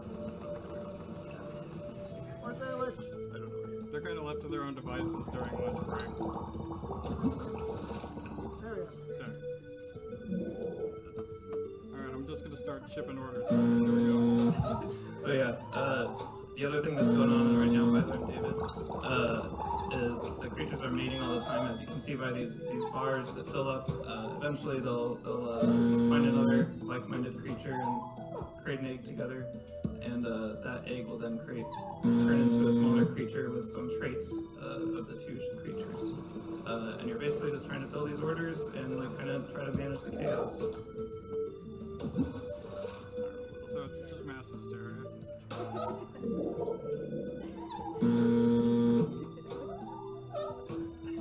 I'm Marshall. I did all the animation and stuff. We knew really early on that we wanted to do some sort of like a procedural, like socketed attachment piece kind of thing. So we had to model a ton of stuff and made a ton of stuff for that. Yeah, I think each of the orders has like categories of things they want. So like they want a number of limbs, so we had to have a variety of limbs, that sort of thing. And what you saw him doing there with the TV was that TV will like describe whatever creature you're currently holding and show you what kind of their whole deal is, so you can compare that to the orders that you've got going. Wow, there's just a lot going on right now. Usually is. We should talk about the attachment system. Yeah, so there's this whole attachment system that is basically like what limbs and bits and bobs get put on these creatures. And that's all procedural, and it's kind of, each creature has a little sort of like DNA that describes which pieces go on them. And we're coming up on 5 p.m. here, so it's just about quitting time. Let's see how we did as soon as that pops up. You want to get a couple more creatures in there before that? Yeah, let's go. Let's get a few more. Yeah, let's just, you know what? Got a few bad Yelp reviews, but it's gonna be okay. The point is, we're getting things done. Here's your creature back. Yeah, 18 orders now. Killing it. Happy customers. Uh-oh. Just about 5 p.m. How much time is left on the clock? Isn't it just 5 p.m.? Yep. Going home time? I don't remember if it's... Oh, here we are. Yeah. Oh, not too... I was seeing a little bit of red there, but... pre-ordership. Anyway, that's Dr. Sticky's Spawn Salon.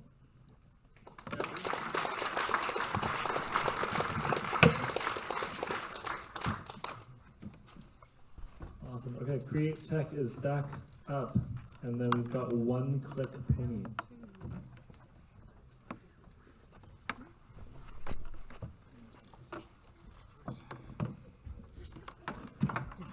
Had to switch to my Surface.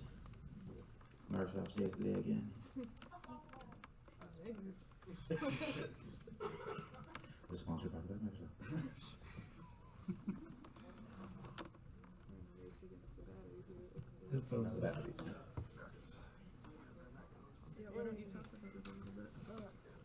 One thing I forgot to mention when I was up the first time was that the unexpected results is the fact that as Ted's creating, he doesn't know what he's doing. So you're given kind of crap ingredients and no plan. So when you create your beings, you're not sure exactly how they're going to turn out.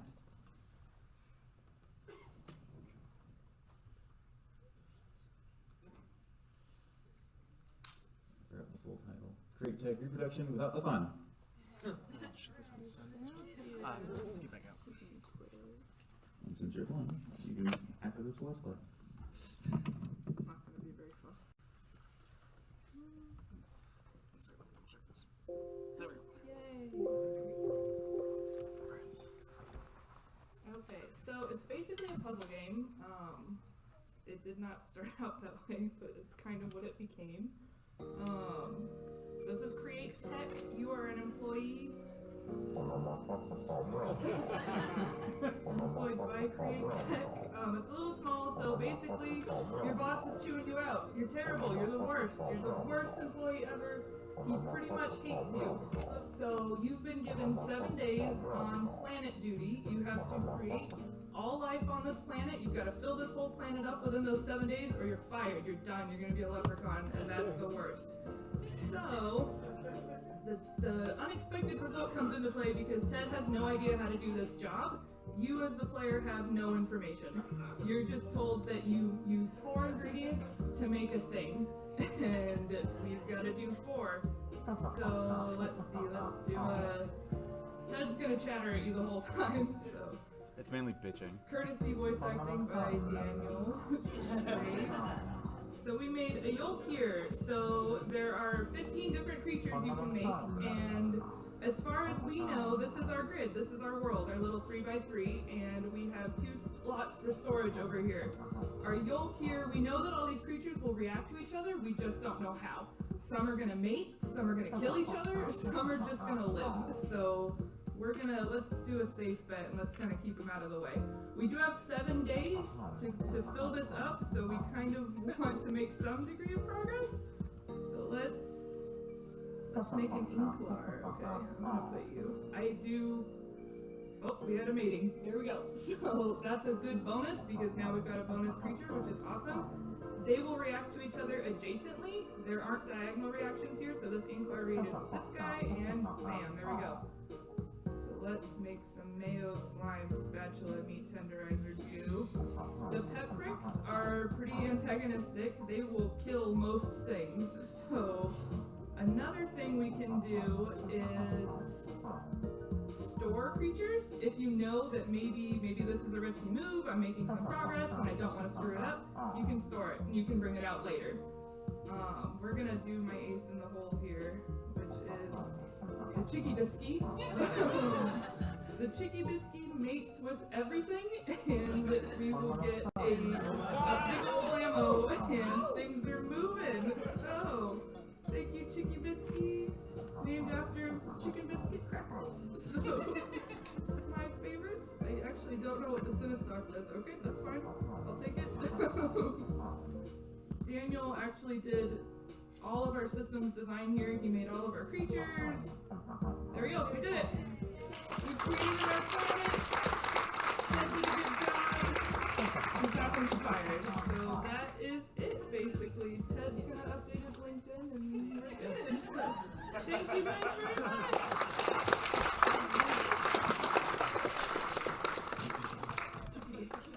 I have a lot of those. That is what she calls chicken biscuits. Next up, we've got One Click Pony, followed by Knockout Mouse. This is not my game.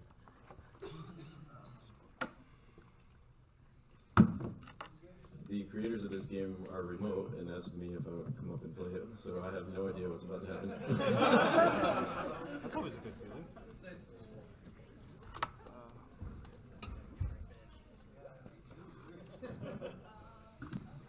How many games are left? We're at 5 after this one. So we might cut down on timing.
Damn it.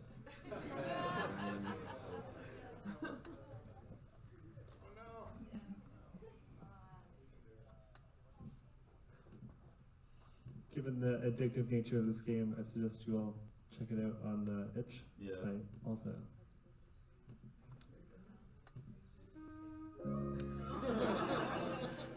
You wanna?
Okay, next up we've got Knockout Mouse, followed by Elemental Forest. Just given timing, and I bet you all actually probably want to sleep tonight, unlike previous nights, I'm going to start giving time warnings up at the front just to make sure everyone has a chance to present.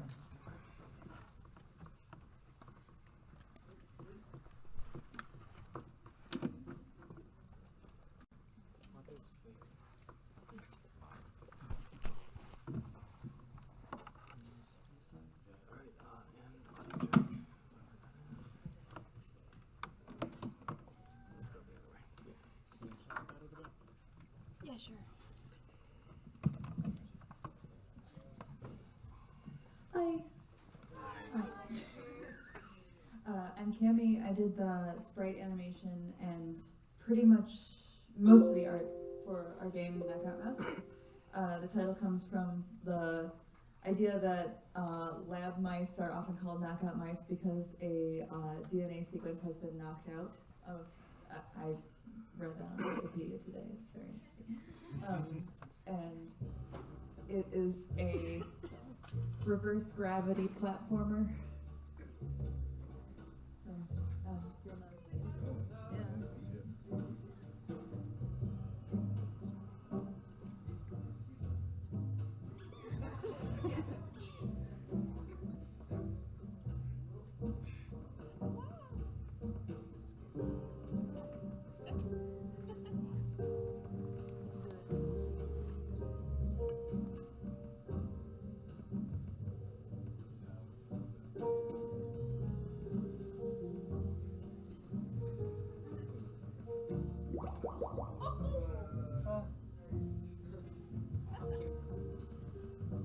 Certain potions reverse gravity. We also have one that creates the sonic squeak, which is supposed to launch you across the room. It doesn't entirely, but it's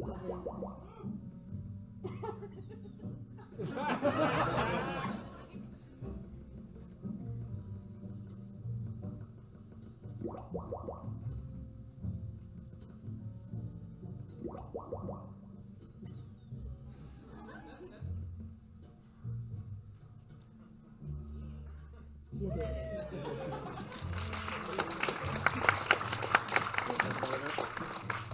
That's pretty much our day, man. Yeah. Art, sound, I did programming. John, who's not here, also did programming. Yeah. John did the motion controls, and I did a lot of the scene transition stuff as well as setting up the level art. There it is.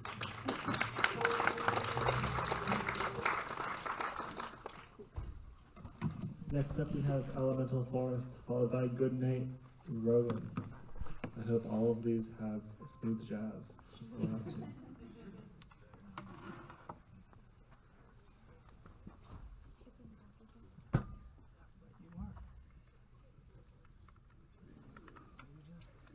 No audio? Alright, no audio. Easy as that.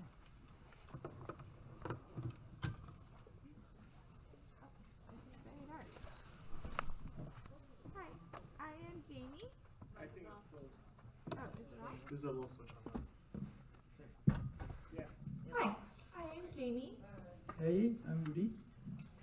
This weekend we decided to try and put an experience on the Oculus Go. It has been a very challenging weekend. We spent at least a day and a half trying to get Gaze to work, and 2 hours before deadline we scrapped that and decided to do collision colliders.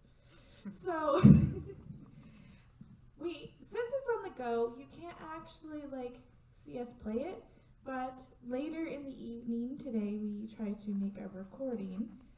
The idea is that you are in a forest. There's this orb surrounding you. It's also making a noise, and you can walk around and explore items. And items that you find inside of VR can be activated when the orb runs into them, or what we really wished is when you looked at it. And each one of the puzzles or the things that you can interact with will give you another orb that plays one of the sounds of the 4 elements, and there are 4 items hidden in our world that you can walk around and explore. Ultimately, we had wanted to have an in-game state when you collected all 4, but we didn't have time to implement that. So you're finding the water here. There's a little fountain. When you activate the fountain, it has rain come down, and there's some water sounds, and you get a water orb. The rocks, there's like a wind on top of the mountains. There's also some flowers, which, as I was doing this playthrough, couldn't quite find, and a jumping tree, because that's perfectly ordinary. In order to try and help see what the obstacles are, I actually took screenshots of them in case you didn't find them. So you can see the flowers when you activate them start randomly changing colors. This is what the forest looks like kind of from perspective. This is the fountain, unactivated. This is the rocks from another perspective. When you engage with them, they start getting bigger. And there's our special jumping tree. You can know it's special because its trunk is a different color. Yeah, we also have another team member that has to go first. And Beverly Aarons was instrumental in helping us get the Oculus Go working. She tried working on Gaze, wasn't able to get it working, but unfortunately she had to leave early today. And then also thank you so much for the judges and mentors who are helping us to figure this thing out together, and everybody else. Thank you.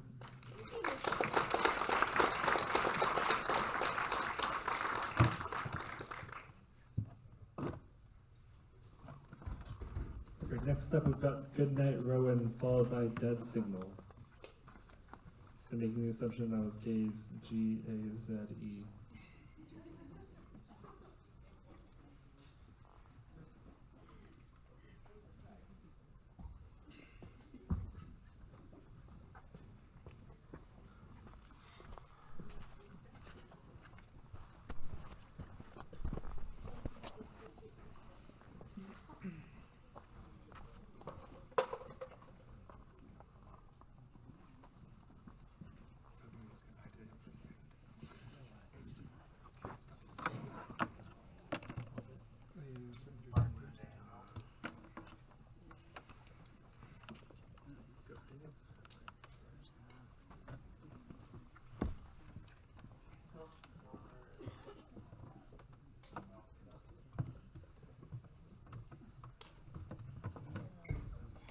So our game is called Goodnight Rowan.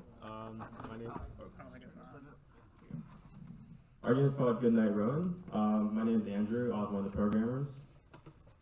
I was Steven. I did the sound design and composition.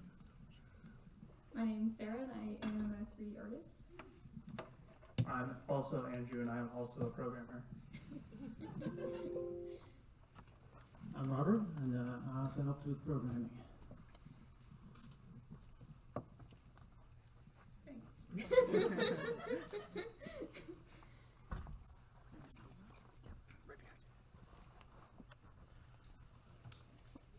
We turned on the computer like 2 hours ago, getting ready for it. But, yeah, time happens.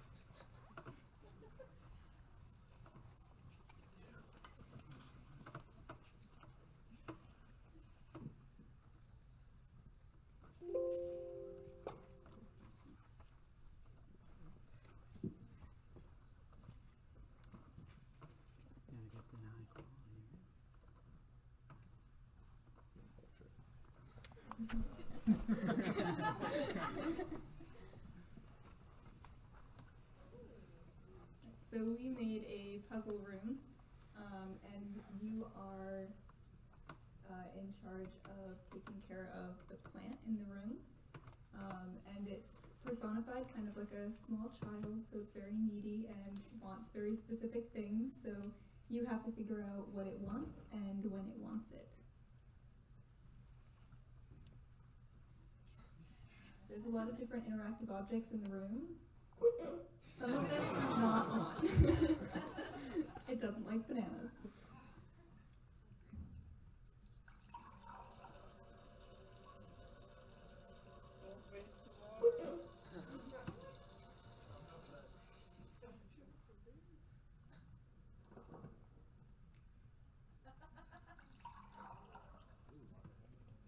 So the objects that it does want have clues on them that lead you to the next item that it's looking for.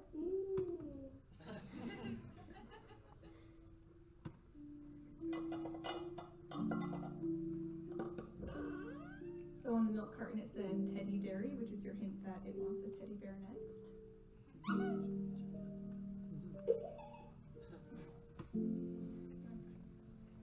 So like we made the music interactive as well, so you get a sense of progression throughout it. So another layer comes in every time you do something correct.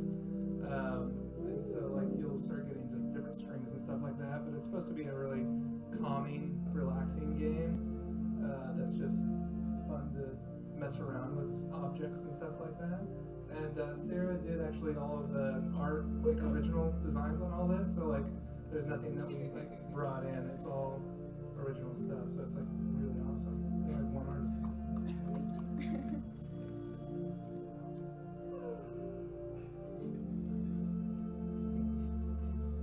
So you are putting the plant to bed, so you'll notice that a lot of the objects you're giving it are like comfort items for a child before bedtime.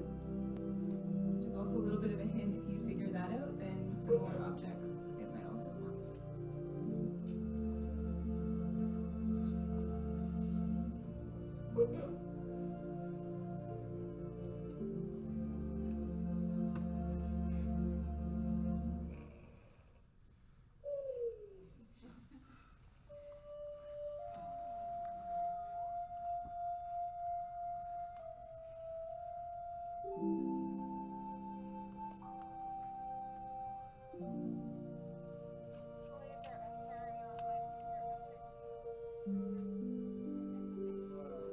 I feel a little sleep now.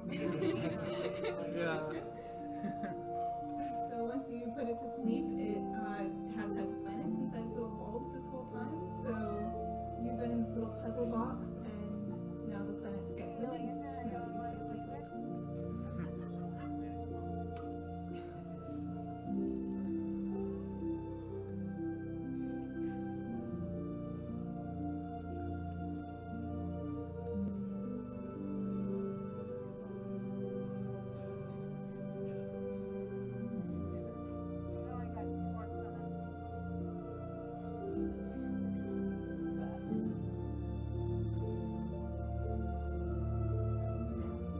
Yeah, we wanted something very experimental, and we wanted a surprise ending. And yeah, the plant's name is Rowan.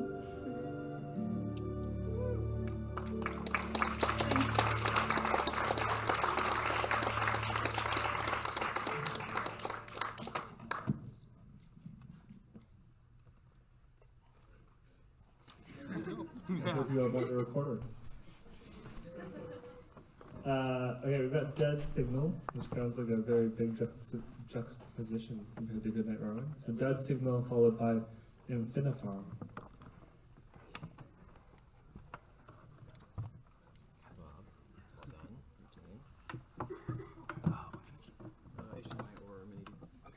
Let's try HTML first since it's already connected.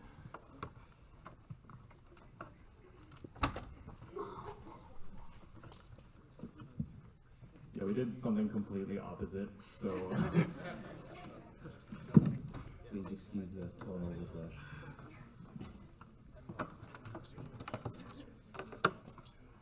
I like to turn that off. Okay. Let's just check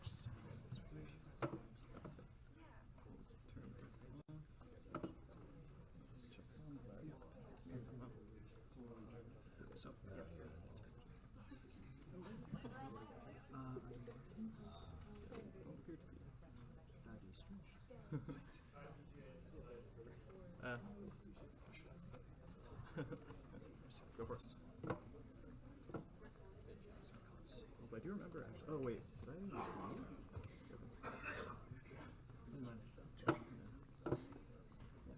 Not enough room. You want to be anonymous raccoons? You know what? I have had problems with this before. Do you mind if I just go for it? Try opening it, or is there something else? Let's just try it real quick. See if it works. Oh, there it worked. Yeah. Okay. Oh shoot, this is really slow. Can I plug in anywhere? As far as power? Yeah. Let me try that and relaunch it. Ultra. I have not tested on any other specs, so I'm afraid to try. Let's get that. Go. If it ends up just being slow, then we'll just reduce it down. It's kind of playable. My name is Nick. I did the art and collaborative design. I'm Ed. I did all the programming. decided to do a game called Dead Signal, and you'll see Ed spent a lot of time getting a pixel shader up and running. You can see a lot of the art being influenced by old FPSs, so Doom and System Shock, and more retro throwbacks in recent years like Strafe. So ours is a little bit more of a darker atmosphere. The claustrophobia with like up close walls and very dark setting makes it a little bit difficult to navigate around, intentionally so.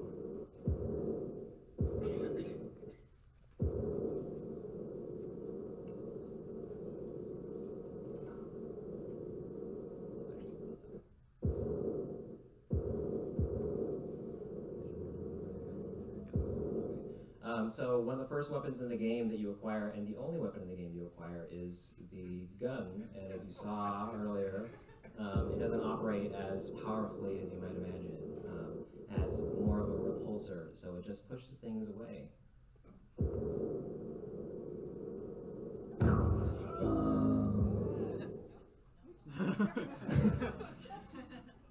Good thing it doesn't like being repulsed.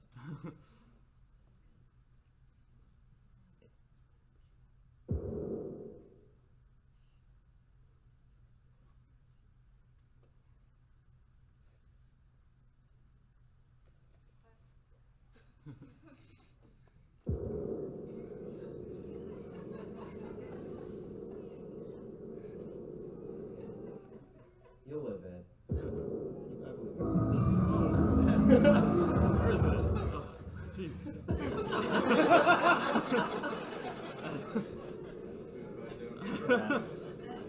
We could all use a little good night Rowan after this.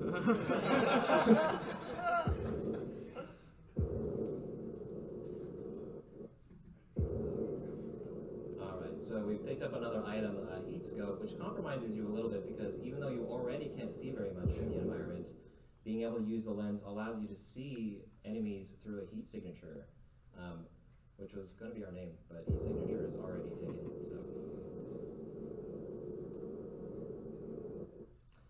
This is... Yeah, so it'll become a lot darker. The idea is that because you can see the enemies, you can't simultaneously navigate and target enemies at the same time. So it's a bit of a compromise.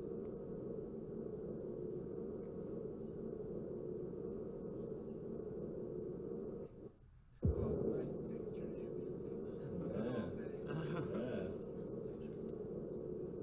Yeah, I had to look up screenshots for Strafe while I was making this, and a lot of children were nearby. I had to stop that.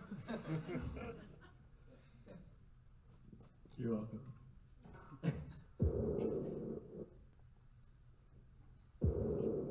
Alright, so as it says here, every good engine, and like every good piece of hardware, to restart something, just get a good whack.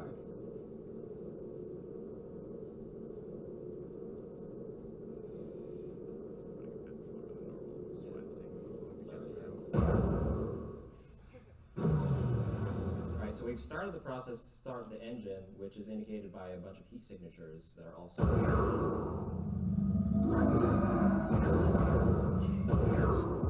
seems to have called an unwanted force.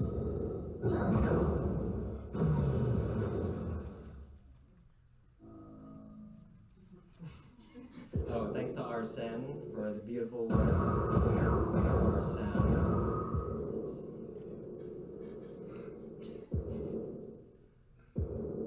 I get the sense from the environment, from the people in the audience. It's a very impressive atmosphere. Is it on the other side? I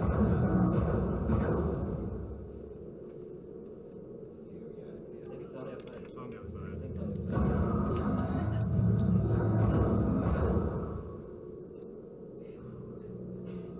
Oh yeah, one of the unexpected results about having a gun like this is that because you're in space and it's very powerful, it will propel you backwards. So some of the more astute people who are good at utilizing this can actually propel you through the environment.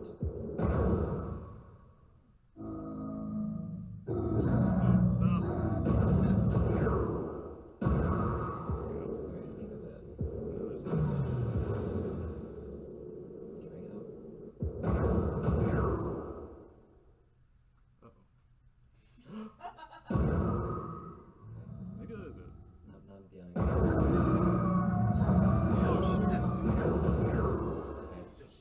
I know. That's just, my just don't strategy. stop. Just keep going. All right, so we seem to have restarted the engine. I believe we're still being a little bit pursued here. We'll see. Actually, don't know. I think we're not sure. Something may have broken. Okay. We're hoping that's the case. That we actually finish this.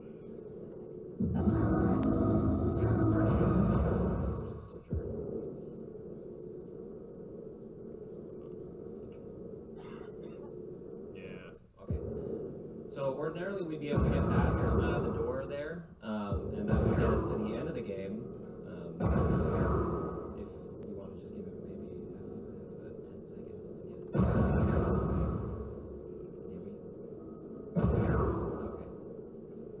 Yeah, I think we're gonna have to move on. Yeah, we're gonna have to move on. Okay, so unfortunately, the part at the end, and probably most tonally appropriate for the theme, is that near the end, because the enemies are constantly pursuing you, there's a long stretch of catwalk, and you're being pursued to the very end, and you're probably incentivized to use the visor a lot more.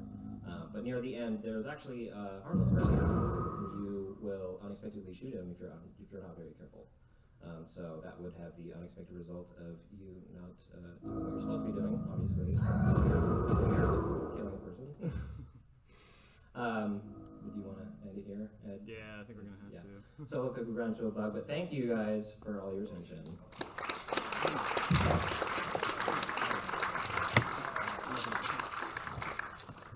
Okay, so after that, we're bringing back Goodnight Rowan. See that again? Okay, we've got Infinite Farm up next, and then last but not least, a Wizard versus Cowboys.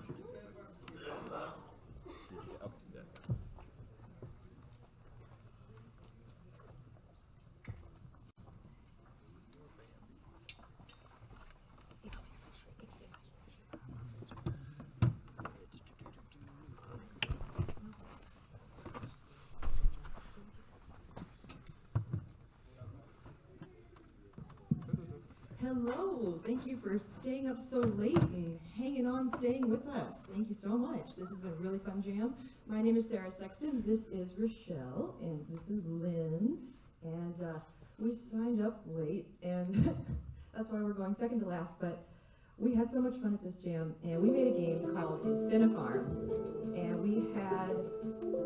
we had a really great time doing this. So we made a voxel art based game, so go ahead and click on options so you can see we have options working, so you can have a volume slider and hit back.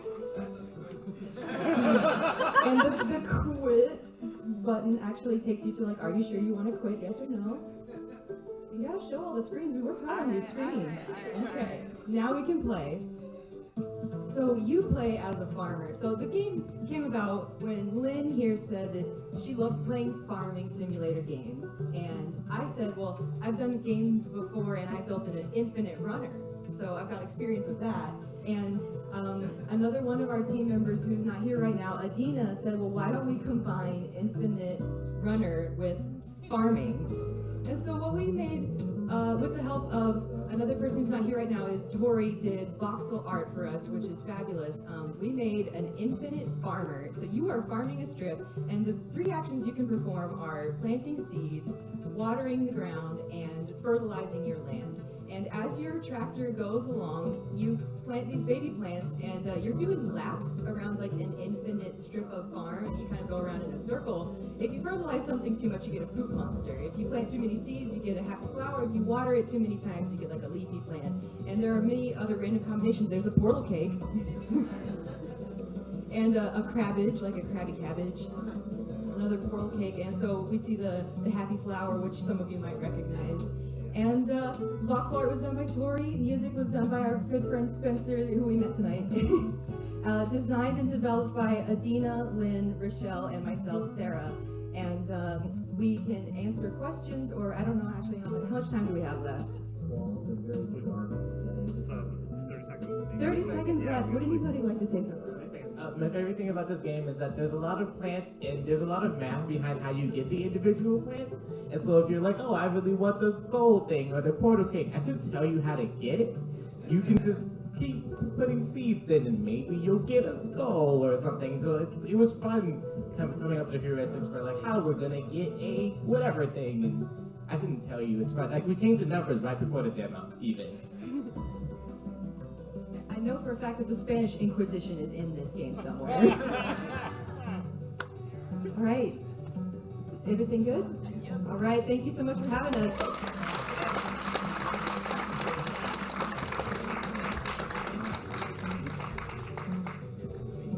A game with math. Crazy.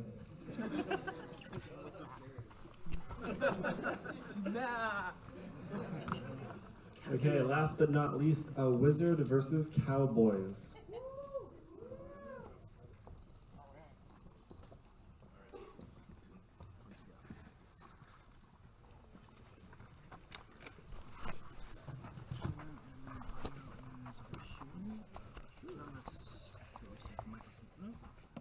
I can't tell anymore.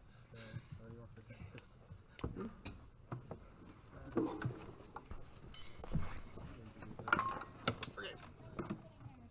So, whoa, that's on.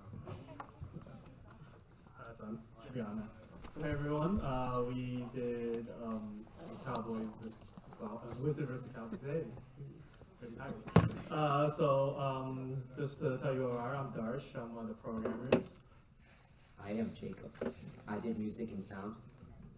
I'm Nathan. I did the environmental modeling. And I'll just introduce you. This is Rob. He's like our director and fearless leader. So the thing about this game is it's kind of great that we're the last because it's a bit of profanity and voice acting. Some comments may not be appropriate for small children, as cowboys rarely are. Yeah, I mean there was at the end we did kind of towards the end, so we're all kind of like pretty dead. We got dead, and voice acting was our redemption.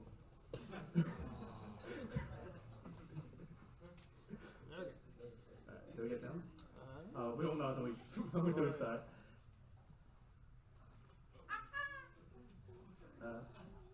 So, as a wizard, you can slow down time. Yeah, as you've heard from all your old Western legends, audio. No, we don't have audio. If you do the alt tab thing, Yeah, it's just like that right now.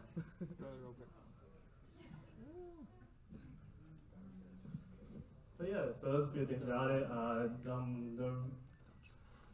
It's wizards versus more few things about it. It's just wizard versus cowboys. As you always hear from your grandmother, great grandmother, or something. And I'm guessing we all thought, hey, why can't we make that game? So we made a game with some unexpected results. I put a quit thing on your game.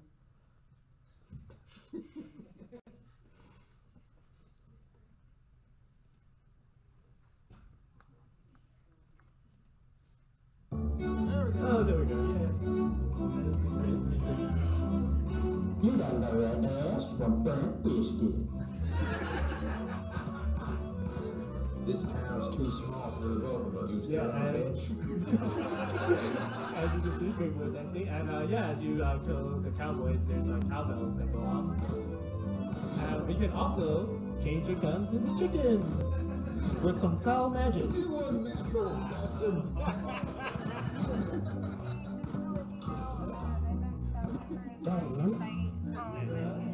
Throw some more fireballs and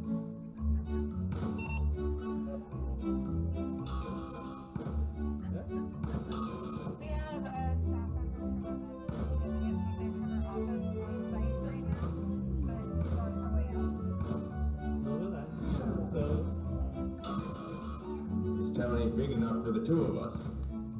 Yeah, classic line.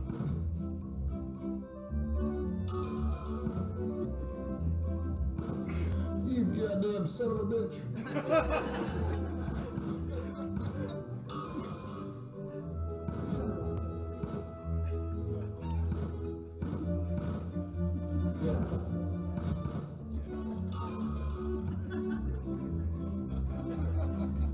I used them pretty well. We don't have to hang on it.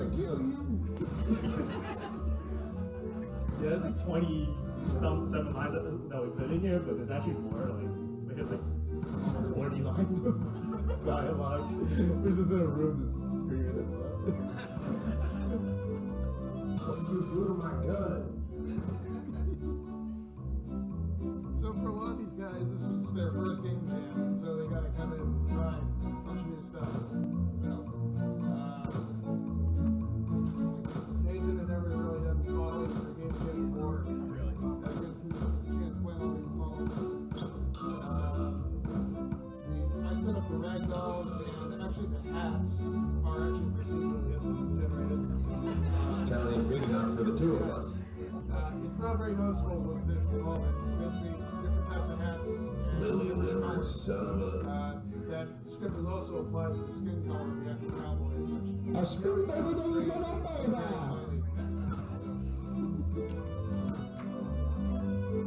Why you? Yeah, and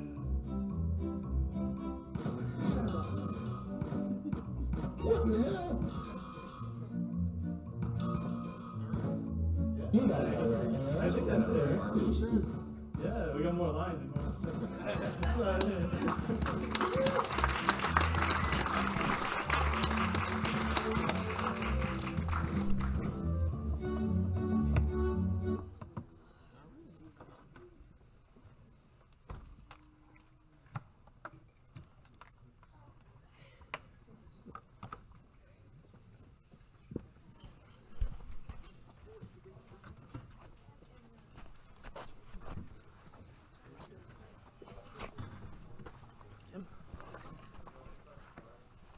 Yeah.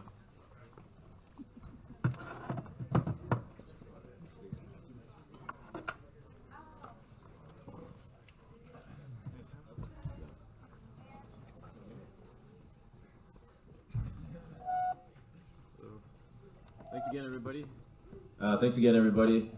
That was a lot of amazing games that you guys all made this weekend. Give yourselves another big round of applause.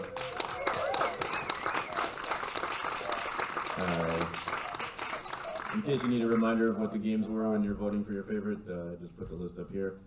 Once you're done with that, hand your cards to Anthony or William, who's going around collecting them, and then you guys can go back over across the way and start collecting your stuff. Our judges here will be deliberating while you guys are doing that, and we'll come over and announce results while you're cleaning up, I guess, or before you leave. So thanks again. Oh, and our friend Anthony here has been writing up a summary of this whole event that we're going to post on the website. If you have anything you want to add, just hit him up on the Discord, and feel free to talk to him that way. Thanks.